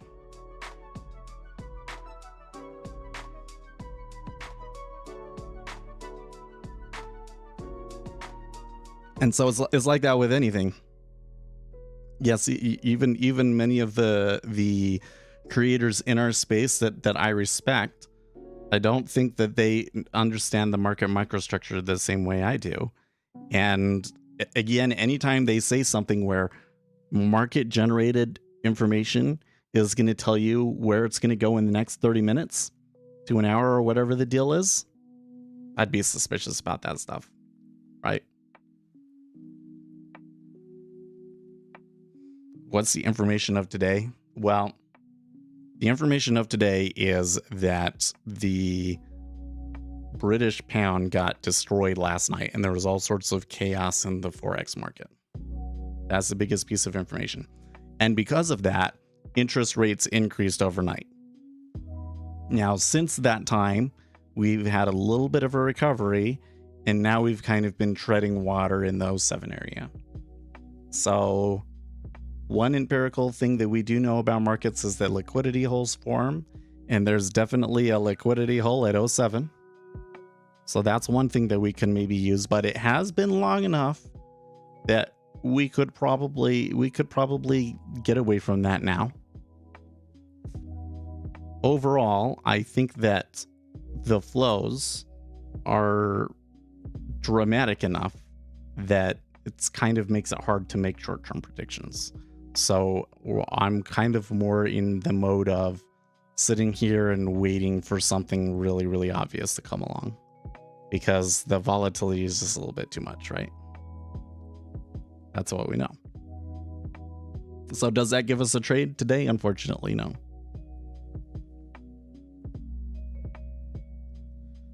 What's your take on ES right now? Would you agree that institutions are soaking the offers right now?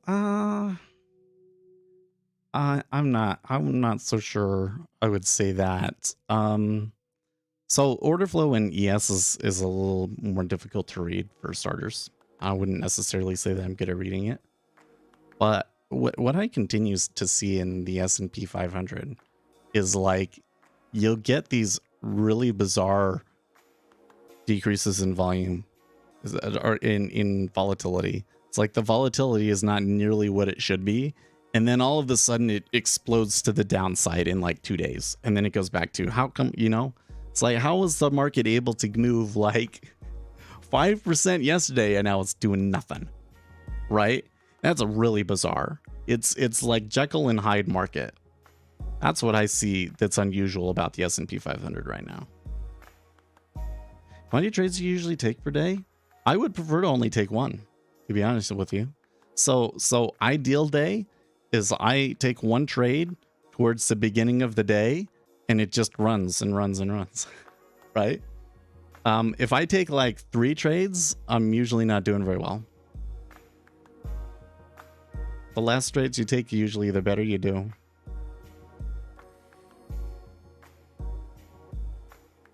Analyze them. So well, we did just kind of walk through a couple of swings, right? It was kind of like here. So like here, let's do this a little bit differently.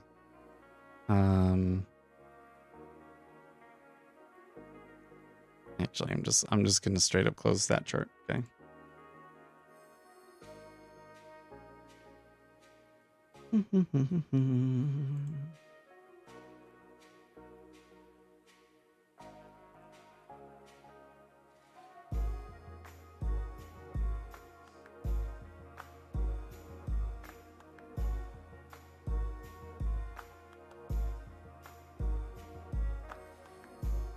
Well, you can try and trade chaotic order flows. It's just that those trades have big, really fat tails, right? Indicators. So what I want here is cumulative delta and then this swing chart thing.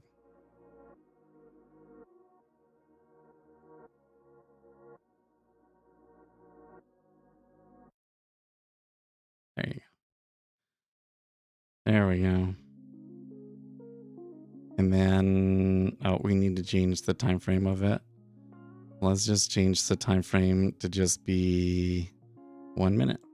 And we only need to load 3 days, if that.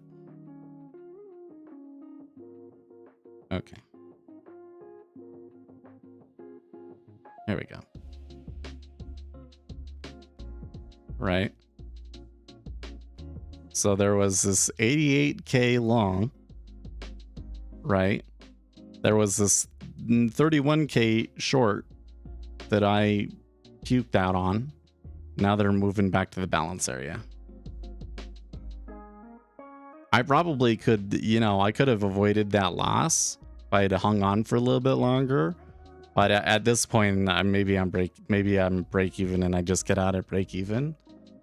At some point, it's probably going to go a certain direction, but I'm just not seeing anything tell me what it's going to do.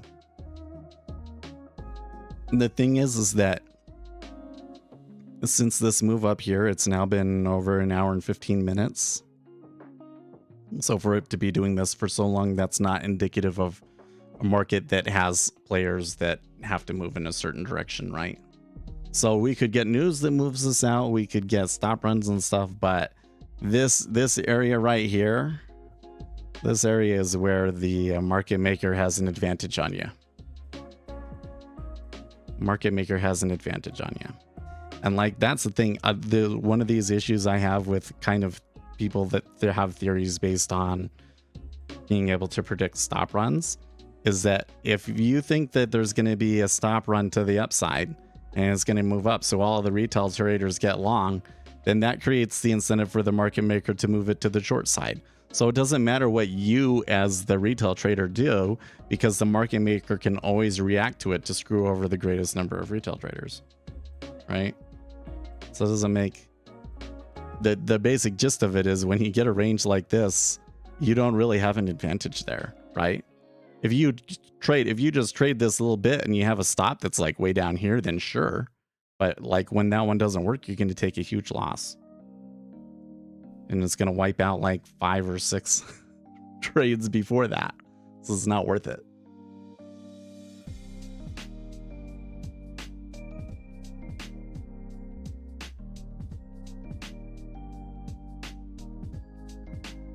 I mean, we're looking at full market depth here, 007. We can see it on NASDAQ stocks too if you want to see it on NASDAQ stocks. I don't have market by order data. That's what you must be referring to. Which we kind of already brought up, right?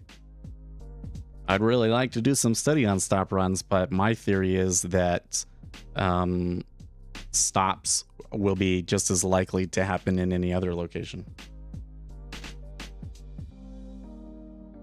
In other words, it'll be very difficult to predict a price at which you're more likely to see stops go through, other than if there's a break in the volatility. But that's it. Which doesn't really give you direction, right?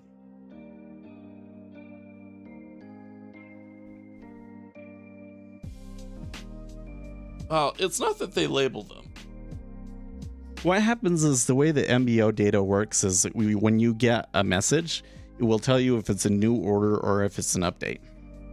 So if you get an order that is a market order, but it's not a new order, then you know that that was an order that was previously existing and was updated into a market order, and therefore is a stop. That's how they determine it.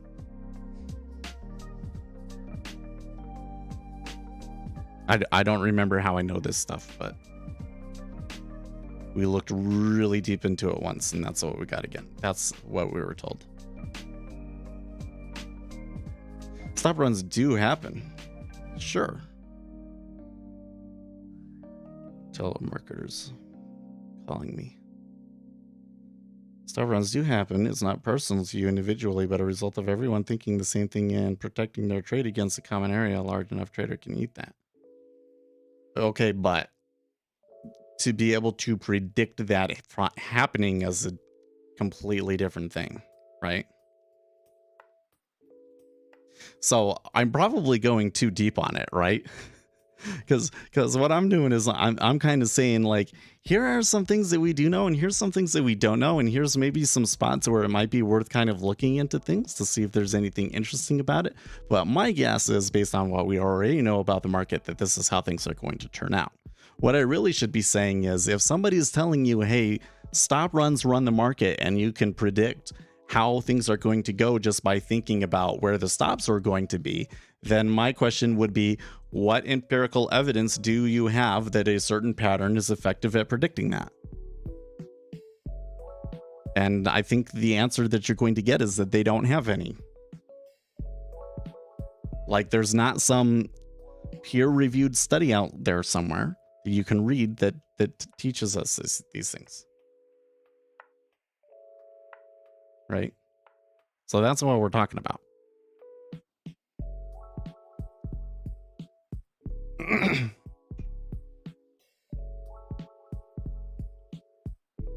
And so the answer to any question of what do you think about this person or what do you think about this strategy is, what empirical evidence do they have?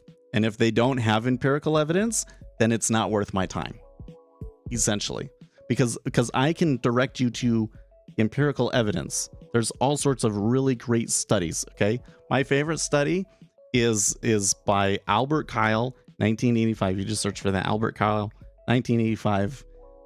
It's like insider trading and the something such and such and such. Okay, my favorite study. That's like a real empirical study that you can go and look at of a model of markets that has some evidence backing up its usefulness.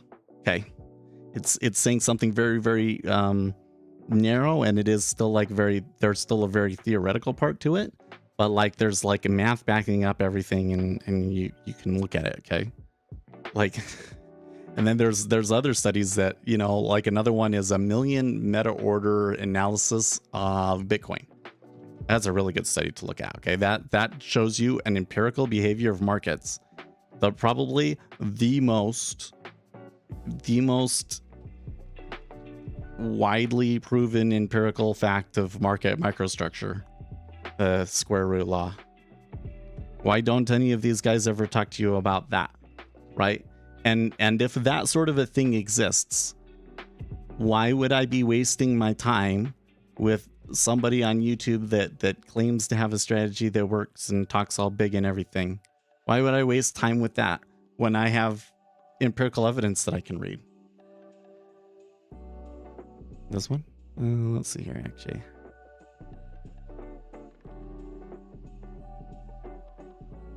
Yep, there you go. Continuous Auctions and Insider Trading by Albert S. Kyle Knight. That's my favorite study, dude. So, the reason this study is important isn't because of the empirical evidence that it presents, but because it's like the basis of, like, this is the one that started it all. This is the one that kind of like started market microstructure. So you read this one, and then all of these other studies that you read about market microstructure make more sense. But that is it.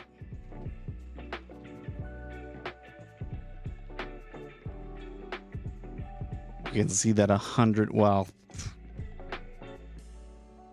okay, so let's analyze the volume here, okay? You're gonna close this chart. I was just kind of pulling that up as an example because those swings are kind of cool, but look at what we're seeing over here in the treasury. So for the last 20 minutes here, completely flat NZB. I mean, over here in the 10-year, it's been very, very flat over here too. And even the 5-year is starting to get flat. Now, the 5-year is a little bit different because I am seeing some volume to the downside, right? So what I think is going on here, you can see the spreads are coming down. Okay, so that means that they're going to be selling ZF and buying ZB. So it does look like there's some overall flattening going on, but like they're stuck around these holes and they're not really going anywhere. So the order flow is not really telling us much other than that we're in a liquidity hole and that they're not too interested in moving it at the moment. So that's really all that means, right? Don't really have anything to clearly tell us if the next short-term move is going to be up or down. And now we can look at some of the currencies. Okay, well, is what we're seeing over here in the British pound been predicting what's happening in the treasuries too well? Maybe a little bit, but not really. And same in the 6J. Doesn't really explain this move back up into balance and stuff. And nor does the dollar. There's just a lot of noise in the markets. Now, the S&P 500 is moving up, but they've also kind of come into a spot too, right? So we're kind of at a decision point where the current market data is not really telling us a whole lot of anything, right? See, if I was a technical analysis trader, you know what I'd probably be saying to you right now is like, oh, look, here's a move up and here's the bull flag, and now we're going to move up further, right? Well, like, this is a real pattern, but it's a result, not a cause. So when you see this, you don't actually know if it's going to do that or if it's going to do this. If it does this, I can tell you that they're probably going to beat out 3070 if it turns down that way. If this turns back down, it's probably going to beat out 3070. Is it 3710, something like that? Yeah, sorry, 3710. Because of the inverse sine law. But other than that, I don't know if there's going to be another leg to this meta order buy or not. Do you think that the Fed is pressing the throttle too fast? Okay, so we don't really know. This is kind of the difficult thing. So there's two things going on here in the Fed with interest rate policy that makes this decision really hard to make. Okay, the first thing is that we don't really know how the effect that interest rates have on the economy is very indirect, And since there are so many other factors, it's hard to know that, like, okay, if we're getting this much inflation, then we should raise interest rates to this. The only kind of rule of thumb that we have in that respect is the Taylor rule, which basically means that your interest rates should be high enough to make up for the inflation so that people still want to buy your bonds. Okay. So you want to get real interest rates positive. That's point number one. But then, you know, is it like how fast you increase them that matters, and like how much it was, like from going from 0 to 4%, it was a 4% change, and so that's what really matters? Or is it the absolute level of interest rates? Is it like, in order to really kill the economy, interest rates have to be like 18%, like they were last time we had a really clear situation where the market very clearly went into recession solely because of the Federal Reserve, right? So we don't really know. We don't really know. The Fed has made the argument that the change matters more. Okay. But then the other issue that you have is that the effects that you get from Federal Reserve policy are lagged by about 3 to 6 months.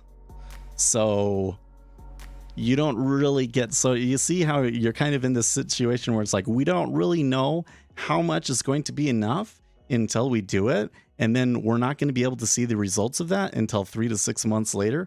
Kind of makes it really hard to know when you've gone far enough, right? So the reality is we don't know. All we know is that the consequences for not getting ahead of it are much more dire. Where you find, no. I was a computer science major. So I got into economics during the financial crisis, and I've just been obsessively following the markets ever since. I worked for a bank for a long time, and they taught me a lot of basic things. And would I say basic things? I don't know. It was a little bit more than basic, but they taught me a lot of things, right? And that has kind of given me the knowledge base to do more serious learning on my own, right? So kind of the thing that I'm able to do that most retail traders aren't is I can go read real serious college level books on this sort of stuff, you know, like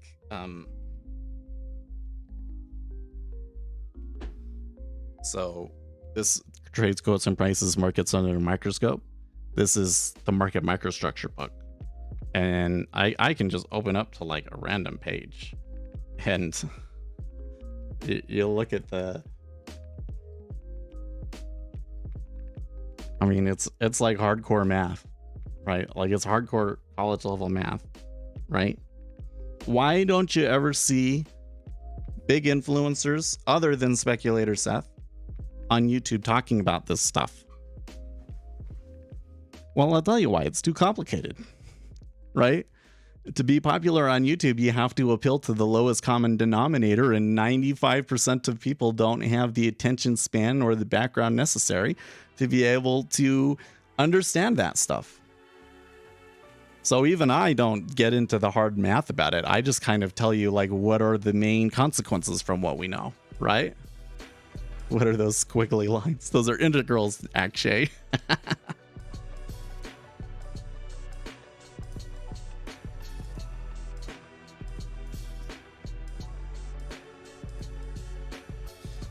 So, and then the other thing is that I specialized in, you know, when you come into trading, you decide, what am I going to become the expert in? Well, I decided to become an expert in order flow. So that kind of helps because that was a complicated subject.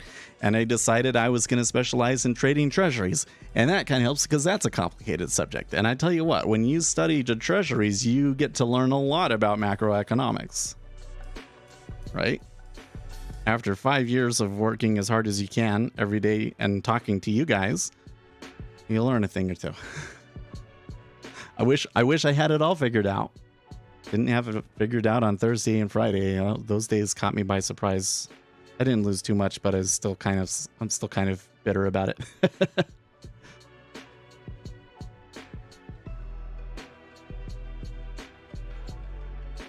I've been studying finance on my own with the belief that this is the knowledge I'm missing to be able to trade the market, but some say fundamentals don't matter and charts ultimately decide. What are your thoughts? So here's what we know. If you look at that book, there's a book that's, what is it, chapter 12? What is it? Yep, chapter 12, the informational content.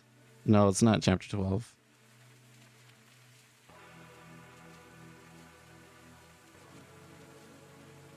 Kyle Model. It's way back there. Maybe it's chapter 16. Latent liquidity while raising auctions. That's where it really gets good. Maybe it was 20. Yep, chapter 20. Like you care, but chapter 20 of that book is about the informational content of prices. And they go through all of the research that you've read in the book all the way up until that point, and they make a general conclusion about the way that the market moves. And the general conclusion that I would argue is very much backed up by the empirical evidence is that the markets are very, very statistically efficient, but they aren't very informationally efficient, which is to say that the current price does not accurately represent all available information. Okay, so if you're looking for what do I need to learn that's going to help me the most in my trading, that is most likely to help me find an edge and actually make money from trading, well, nothing's guaranteed, but it's going to be much easier for you to find something on the informational side, which means stop paying attention to charts, stop listening to all these people on YouTube that tell you how to read charts without any empirical evidence to back them up. Because, like, here's the thing, you're never going to find any of those people that are going to give you empirical evidence, right?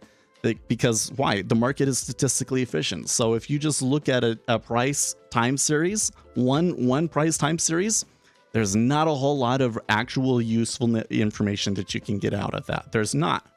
Okay. Now, there's some information that you can get out when you have order flow, because there's very strong autocorrelation in order flow. Okay. There's some informational content that you can get out from comparing multiple instruments together and seeing where the money is moving from to and from. And so that's why we talk about those things. But where is the most available edge in? It's from knowing what's actually going on in the market and learning about markets.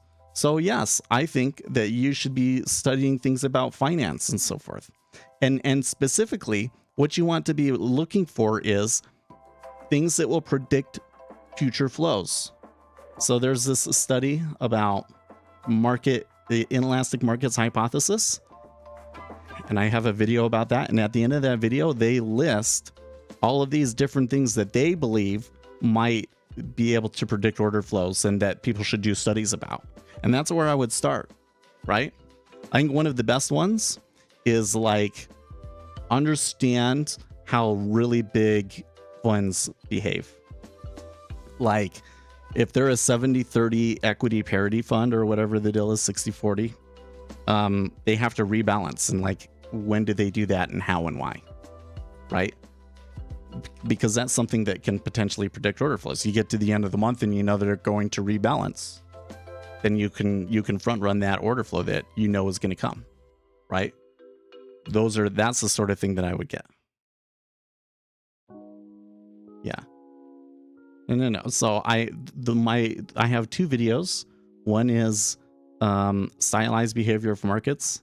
It's like the video thumbnail says proven market behaviors, right? And then the other one is the inelastic markets hypothesis, which kind of it says, price equals BS. Those two are based on that book. So that will kind of give you like the gist of it. Well, you're getting a pretty good order flow along here. It kind of makes me be like, well, maybe we'd get out. Well, we're not getting on 9.5 yet, but maybe it yet gets up there. But a move like that is well within the range and the behavior that we've had today that it might false break out and come back into here again. It could do anything.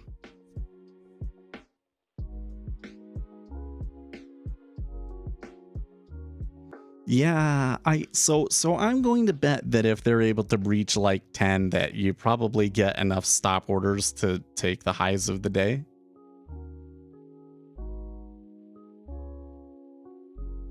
we are seeing a little bit of, well, not a little bit, but more long volume in the 30-year now. So that kind of helps. Actually, we're getting some volume in the 30-year and the 5. Some auto-correlated order flow along. Yeah. Well, so like I said, the only thing that I'm pretty sure you could use to predict stop orders is looking at the recent volatility, right? So they've been rotating around 07.5. They've been able to go as low as 03.5. So if they come out on the other side at about 10, you'll probably also see some stop orders. Now, stop orders might not be enough to make it to continue to break through and everything, but I'm just judging that based off of the volatility. If the S&P goes up 100 points from here, it can go up another 100. Well, there are some points where you can make a prediction like that, right? Like if you understand the current market positioning in relation to options gamma, there are some prices where the market is excessively long or short order flow, gamma. So particularly if the market is excessively short gamma at a certain location, if they cross that location, then their hedging will tend to keep pushing it. And so in those locations, you can look for continuations. Yeah. And that is probably one of the best edges that you'll find in S&P 500. It's just right now we're in a different situation, right? Right now, the situation is that there was chaos in the Forex market, and we're not too sure what it means in the short term. Right now, we're kind of like in the aftermath of that, right? First trade is the best trade. Why is the first trade the best trade? I'll teach you why the first trade is the best trade. So there's something called Almgren Chris. I'm giving you guys way too much today. I should back off. There's something called Almgren Chris, and Almgren Chris is an efficient execution algorithm.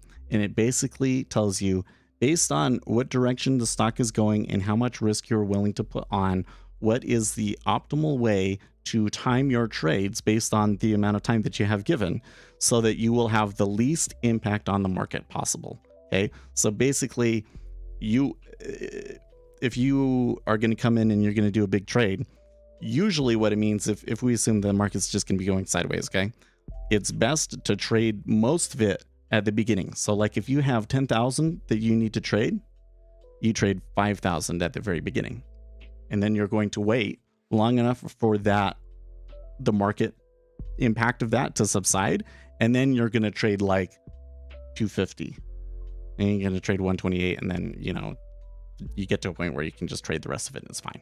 Okay, right? Like at 100 contracts, then you're probably fine, right? And that's what you would do. So that first move is going to be the biggest in volume, right? And that's why the first move is usually the best move. We already had the first move. It looks like it was the only move, in fact. Now what do? Oh, we're stuck in the chop. It's a terrible place to trade. That always ends up being a terrible place to trade.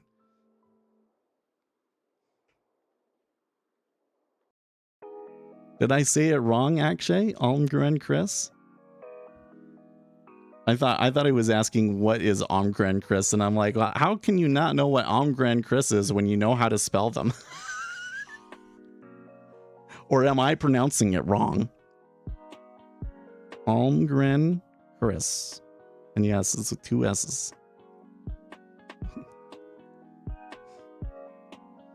That one, I think the study that they wrote is called Optimal Execution of Large Portfolio Transactions. Oh, it's pronounced Almgren Chris. Okay. Almgren.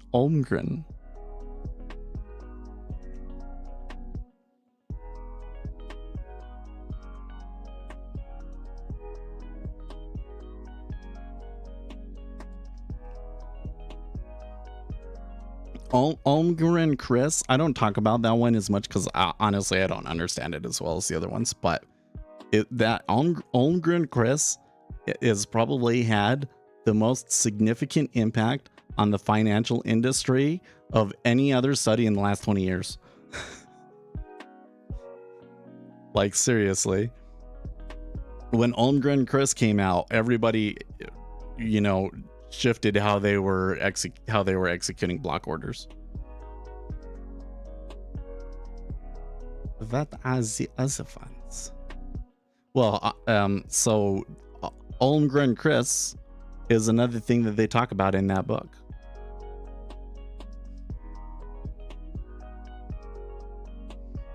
You know what I was gonna record this weekend was I was gonna record the video making fun of price action, and I just didn't get the time to do it because of things that were going on. Like we helped a friend pick up a dog and all this stuff. So I just didn't have to. And by the time I had time to record it, it was so late in the weekend that I felt like I didn't have enough time to edit it. And so I just took it easy. It's called Trades, Quotes, and Prices, Financial Markets Under the Microscope by Jean-Philippe Bouchot. Right. He's the first guy that's listed, but it's also by Julius Bonnart, Jonathan Donier, and Martin Gould.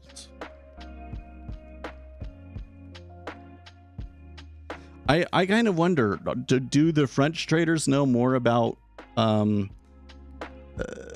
market microstructure because some of the best market microstructure researchers are French? It'd be interesting because there's a whole section of the internet that is French that we don't really see, right? Maybe. Again, why would I waste all this time? Price action traders, for instance, you waste all this time with something that some guy on the internet told you, or that you saw in Reddit, and all they said was, oh yeah, when you have a double bottom you should buy, or you know, just use support and resistance, right? Always trade with the trend unless it's in a range, and then don't trade with the trend.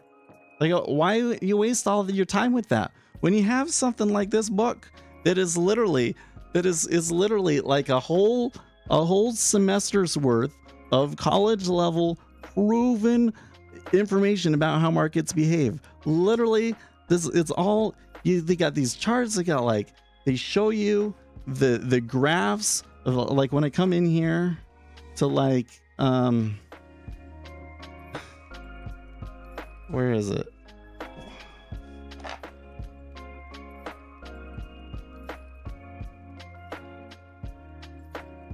You know, they got all of these, they've got charts like this showing you from some of their studies how the market behaved over large data sets and stuff, right? Like empirical evidence.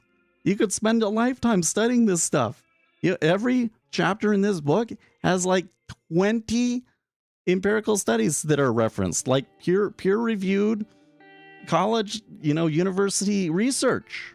Every single freaking chapter has like 20 of these references in the back. So you literally, the people that wrote this book, they've spent their lives studying this thing, and you could spend multiple lifetimes trying to understand this one subject better. And it's all information that is proven information about the market, and that can potentially, in some instances, help you with your trading.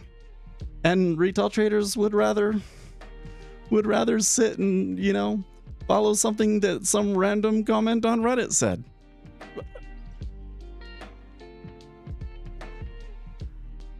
It's just crazy. It's just crazy.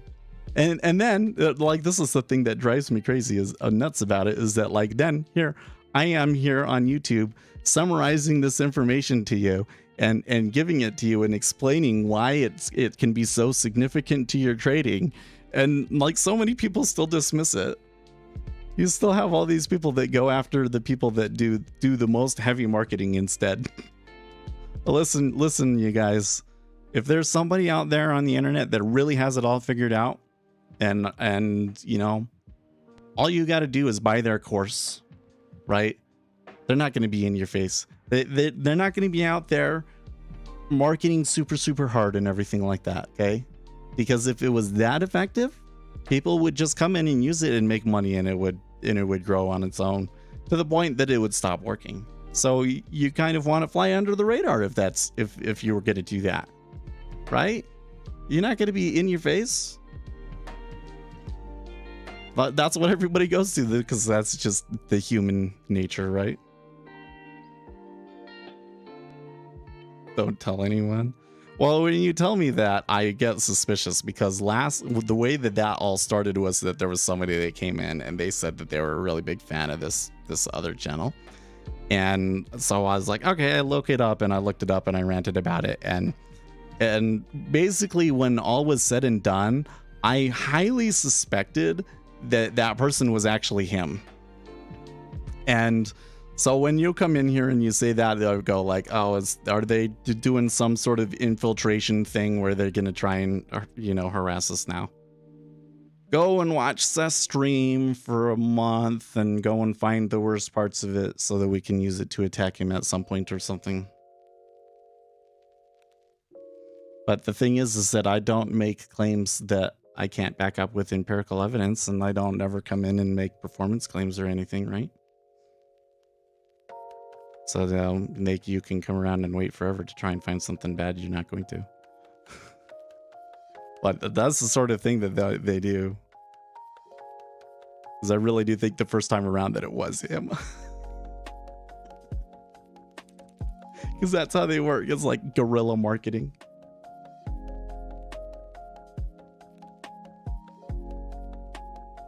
Oh, they do stuff like, every person that you can get to come into my stream, you give you money for it. And they'll be like, oh, tell him that you're from Utah. He'll love that. Here you go. Now I'm suspicious.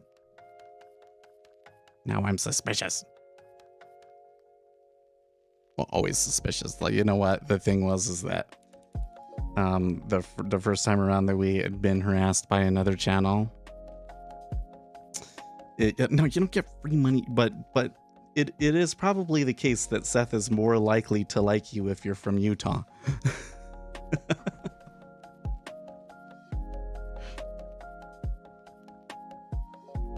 I don't blame you for being aware. Anyways, it basically trained me into being hyper suspicious about everything. Even now when I haven't had to be, I'm still so nerve-wrackingly just with every teeny tiny little thing that you could think of. Like I'm always thinking, okay, if I was a real psychopath and I was trying to harm Sept, what would I do? Right? So I'm careful about everything that I say and the security of everything and all that.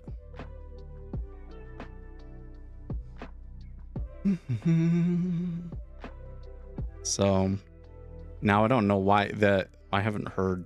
I think that those people kind of got bored of me. But then I got two people that from ICT, so I'm like, oh no, is ICT gonna try and start shit now? Yeah. Though ICT is mostly 4X, so it's probably easier to ignore him. It's been a long day today, man. I'm surprised that I hadn't come in at some point and felt like I should try and take a trade, but so the thing that would kill me at the beginning of my career is that I would see these ranges and I wanted to trade them. Either because I thought it was going to break out. It was like, oh, it traded 0.4 now it's definitely going to go down and rates are going to increase. I want to go long. I want to go short here so bad, right? Or I'd say, I like it's going to be in a range and I just want to trade back and forth across this range. And I got screwed so many times. And the biggest improvement that I've made in my trading over the years is being able to recognize these points and know that they're just not worth trading. And we did a pretty good job of calling them. Like we did take a sim trade, but I didn't feel very sure about it. And when it came down there, I was like, well, I want that somewhere. Now that fell, I don't want to play this range. because I already got screwed on it in the sim trade, right? But see, I knew enough to know that it was like probably not worth taking a retail trade here. Or rather a live trade.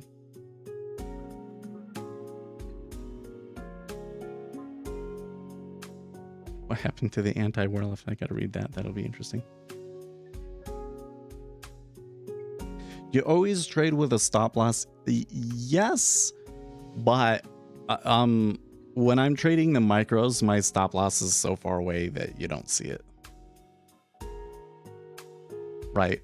Like I only trade with like a catastrophic stop loss. Yeah. But I don't know. So this is one of those things where what Sept does might not be appropriate for you. So I'm really paranoid about people watching the stream and trying to either shadow or trade against my trades. So I kind of structure my trades in a way to try and avoid that. So like when I do take something, I usually don't say a whole lot. So why that's why it's often you'll notice people in chat will be like, "Oh wait, you're in a position now." I don't announce it because I'm not sitting here to be like, "Okay guys, this is the trade that we're going to take. We're all going to buy into it now." And that's, see, I'm not looking for that, right? And if I am going to take a trade, right, I'm sitting here thinking, okay, if I take a trade and there was somebody with like 5,000 contracts, you know, like $5 million that they could just try and move the market against me and stop me out, then what do I got to do to avoid that? Well, number one, I have to give myself enough room on the stop that, you know, they'd really need more than that to be able to stop me out. But then number two is I want to be taking a trade in a situation where it would be really dumb to take 5,000 trades against me, right? Because why? Why? Because I know where it's going to go.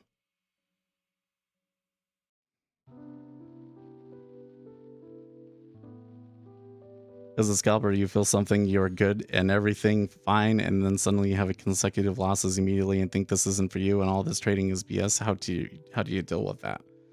Well, okay, so I think that the best answer to that question is you have to understand the true nature of markets, right? So again, the key, if there's one key piece of information that you come out of from watching my streams that you learn, it's that the market is very statistically efficient and not very informationally efficient. Which means that if you're coming in here and you're trying to trade just based off of a chart, you're very unlikely to be successful from it. If you come in here and you trade just based on order flow, you'll have good periods and bad periods, but overall you're unlikely to be successful with it. Okay. You need to know what's going to happen. Now, if you know what's going to happen, if you know that there's, obviously you're only using public information, but sometimes you'll have a piece of public information that's not priced in the markets, and you know, based on something about that piece of information tells you that at some point they are going to start pricing it in and that the orders are going to be there, right? Then it comes in and you know, and that really helps with the whole questioning yourself thing, right? Because this isn't like some bizarre random thing that you can kind of, and you're good at figuring out the pattern and you've zeroed in on the pattern and you're making the right decisions. No, that's all randomness. That's why you feel that way. It's because you're trading a random line. It's because you're trading a random line. Whereas if you're only trying to trade based on, you know, something, then after you take a trade, you can sit and you can say, okay, did I actually know something or not? Okay. Well, on Friday, I think I didn't actually know something. I took a small loss on Friday. Didn't really actually know something because the order flow that I was expecting to see never came through. Right? Versus before that, when I made a trade based off of like the CPI, I think it was. We knew what the CPI was, and we knew how big of an impact it was going to have on the market, and so we were able to just run with it. Then we knew something, right? Or was it like I did know something, but then something else happened that I didn't expect and that I couldn't anticipate, and so I just have to bail on that? But I was able to bail on it fast, right? Now I can actually like analyze my trading and make real, you know, straightforward conclusions about my trading, right? Because what I'm trading off of is not some intangible fuzzy thing. It's very specific. Either you had an edge or you didn't, right? And you know what? The other side of this is that you have to have realistic expectations, okay? The realistic expectation is that if you come in here and you trade one micro treasury lot, you're probably going to make enough to pay for your data fee. And that's it, right? If you really want to become like a millionaire from doing this, you're going to have a big wad of cash to start with, okay? So that's the second thing, is that most people that come in and they do technical analysis, this is what they do. They say, I want to become rich. I'm going to learn technical analysis and become so great at it, so much better than everybody else, that I will become a millionaire from following these patterns in the markets. And then that's me. And then when they come in and they fail at that, what does that mean? It means you failed, because that's who you were. And you weren't who you were was not able to accomplish the thing that you wanted, which was to become rich, right? But if you come in and you say, I want to trade, I want to get as good at trading as possible, and I want to understand the market as well as possible, then if I come in here and I lose money in a year, I actually made money last year because of some stock trades, but on the futures part, I lost money last year, a little bit, okay?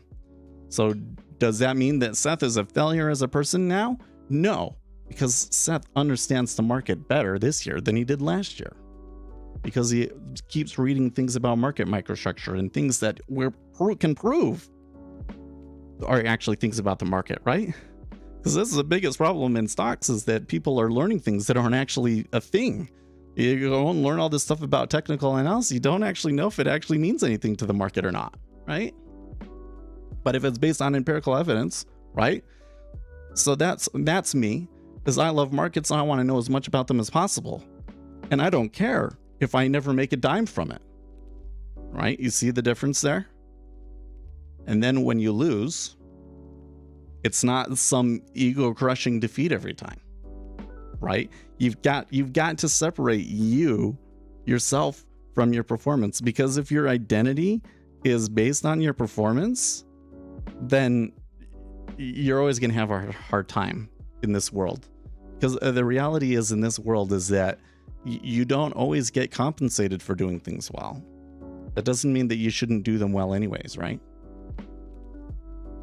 Excellence. Integrity, excellence, teamwork. Third one, excellence, is the one that I think is most lacking in the world. And a key factor to being able to be excellent is to separate yourself from your performance and say, what matters to me is that I did it well, not necessarily that I made money from it, right? Because if all that matters to you is that you made money from it, you're going to burn out really quickly when you're not making money, right? That's how you deal with that. Damn, I don't even feel like trading anymore. I just want to, oh, thank you so much.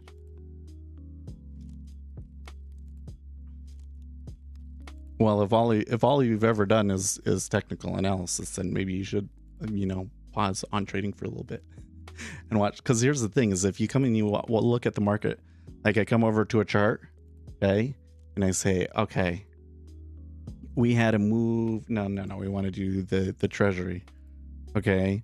So we had a move here. What happened here? Well, we're not quite sure what happened on this move, but there was over here before that move, there was the Bank of Japan. Right?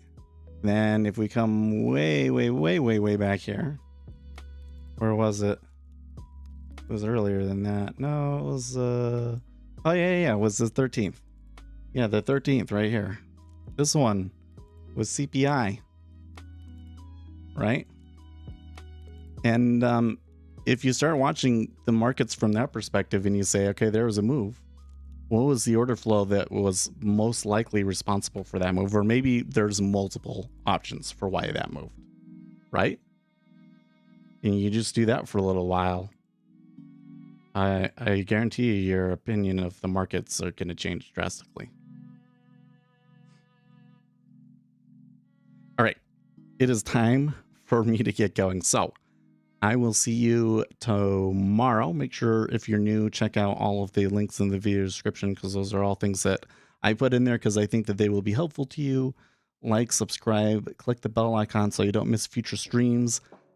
And in the meantime, stay excellent.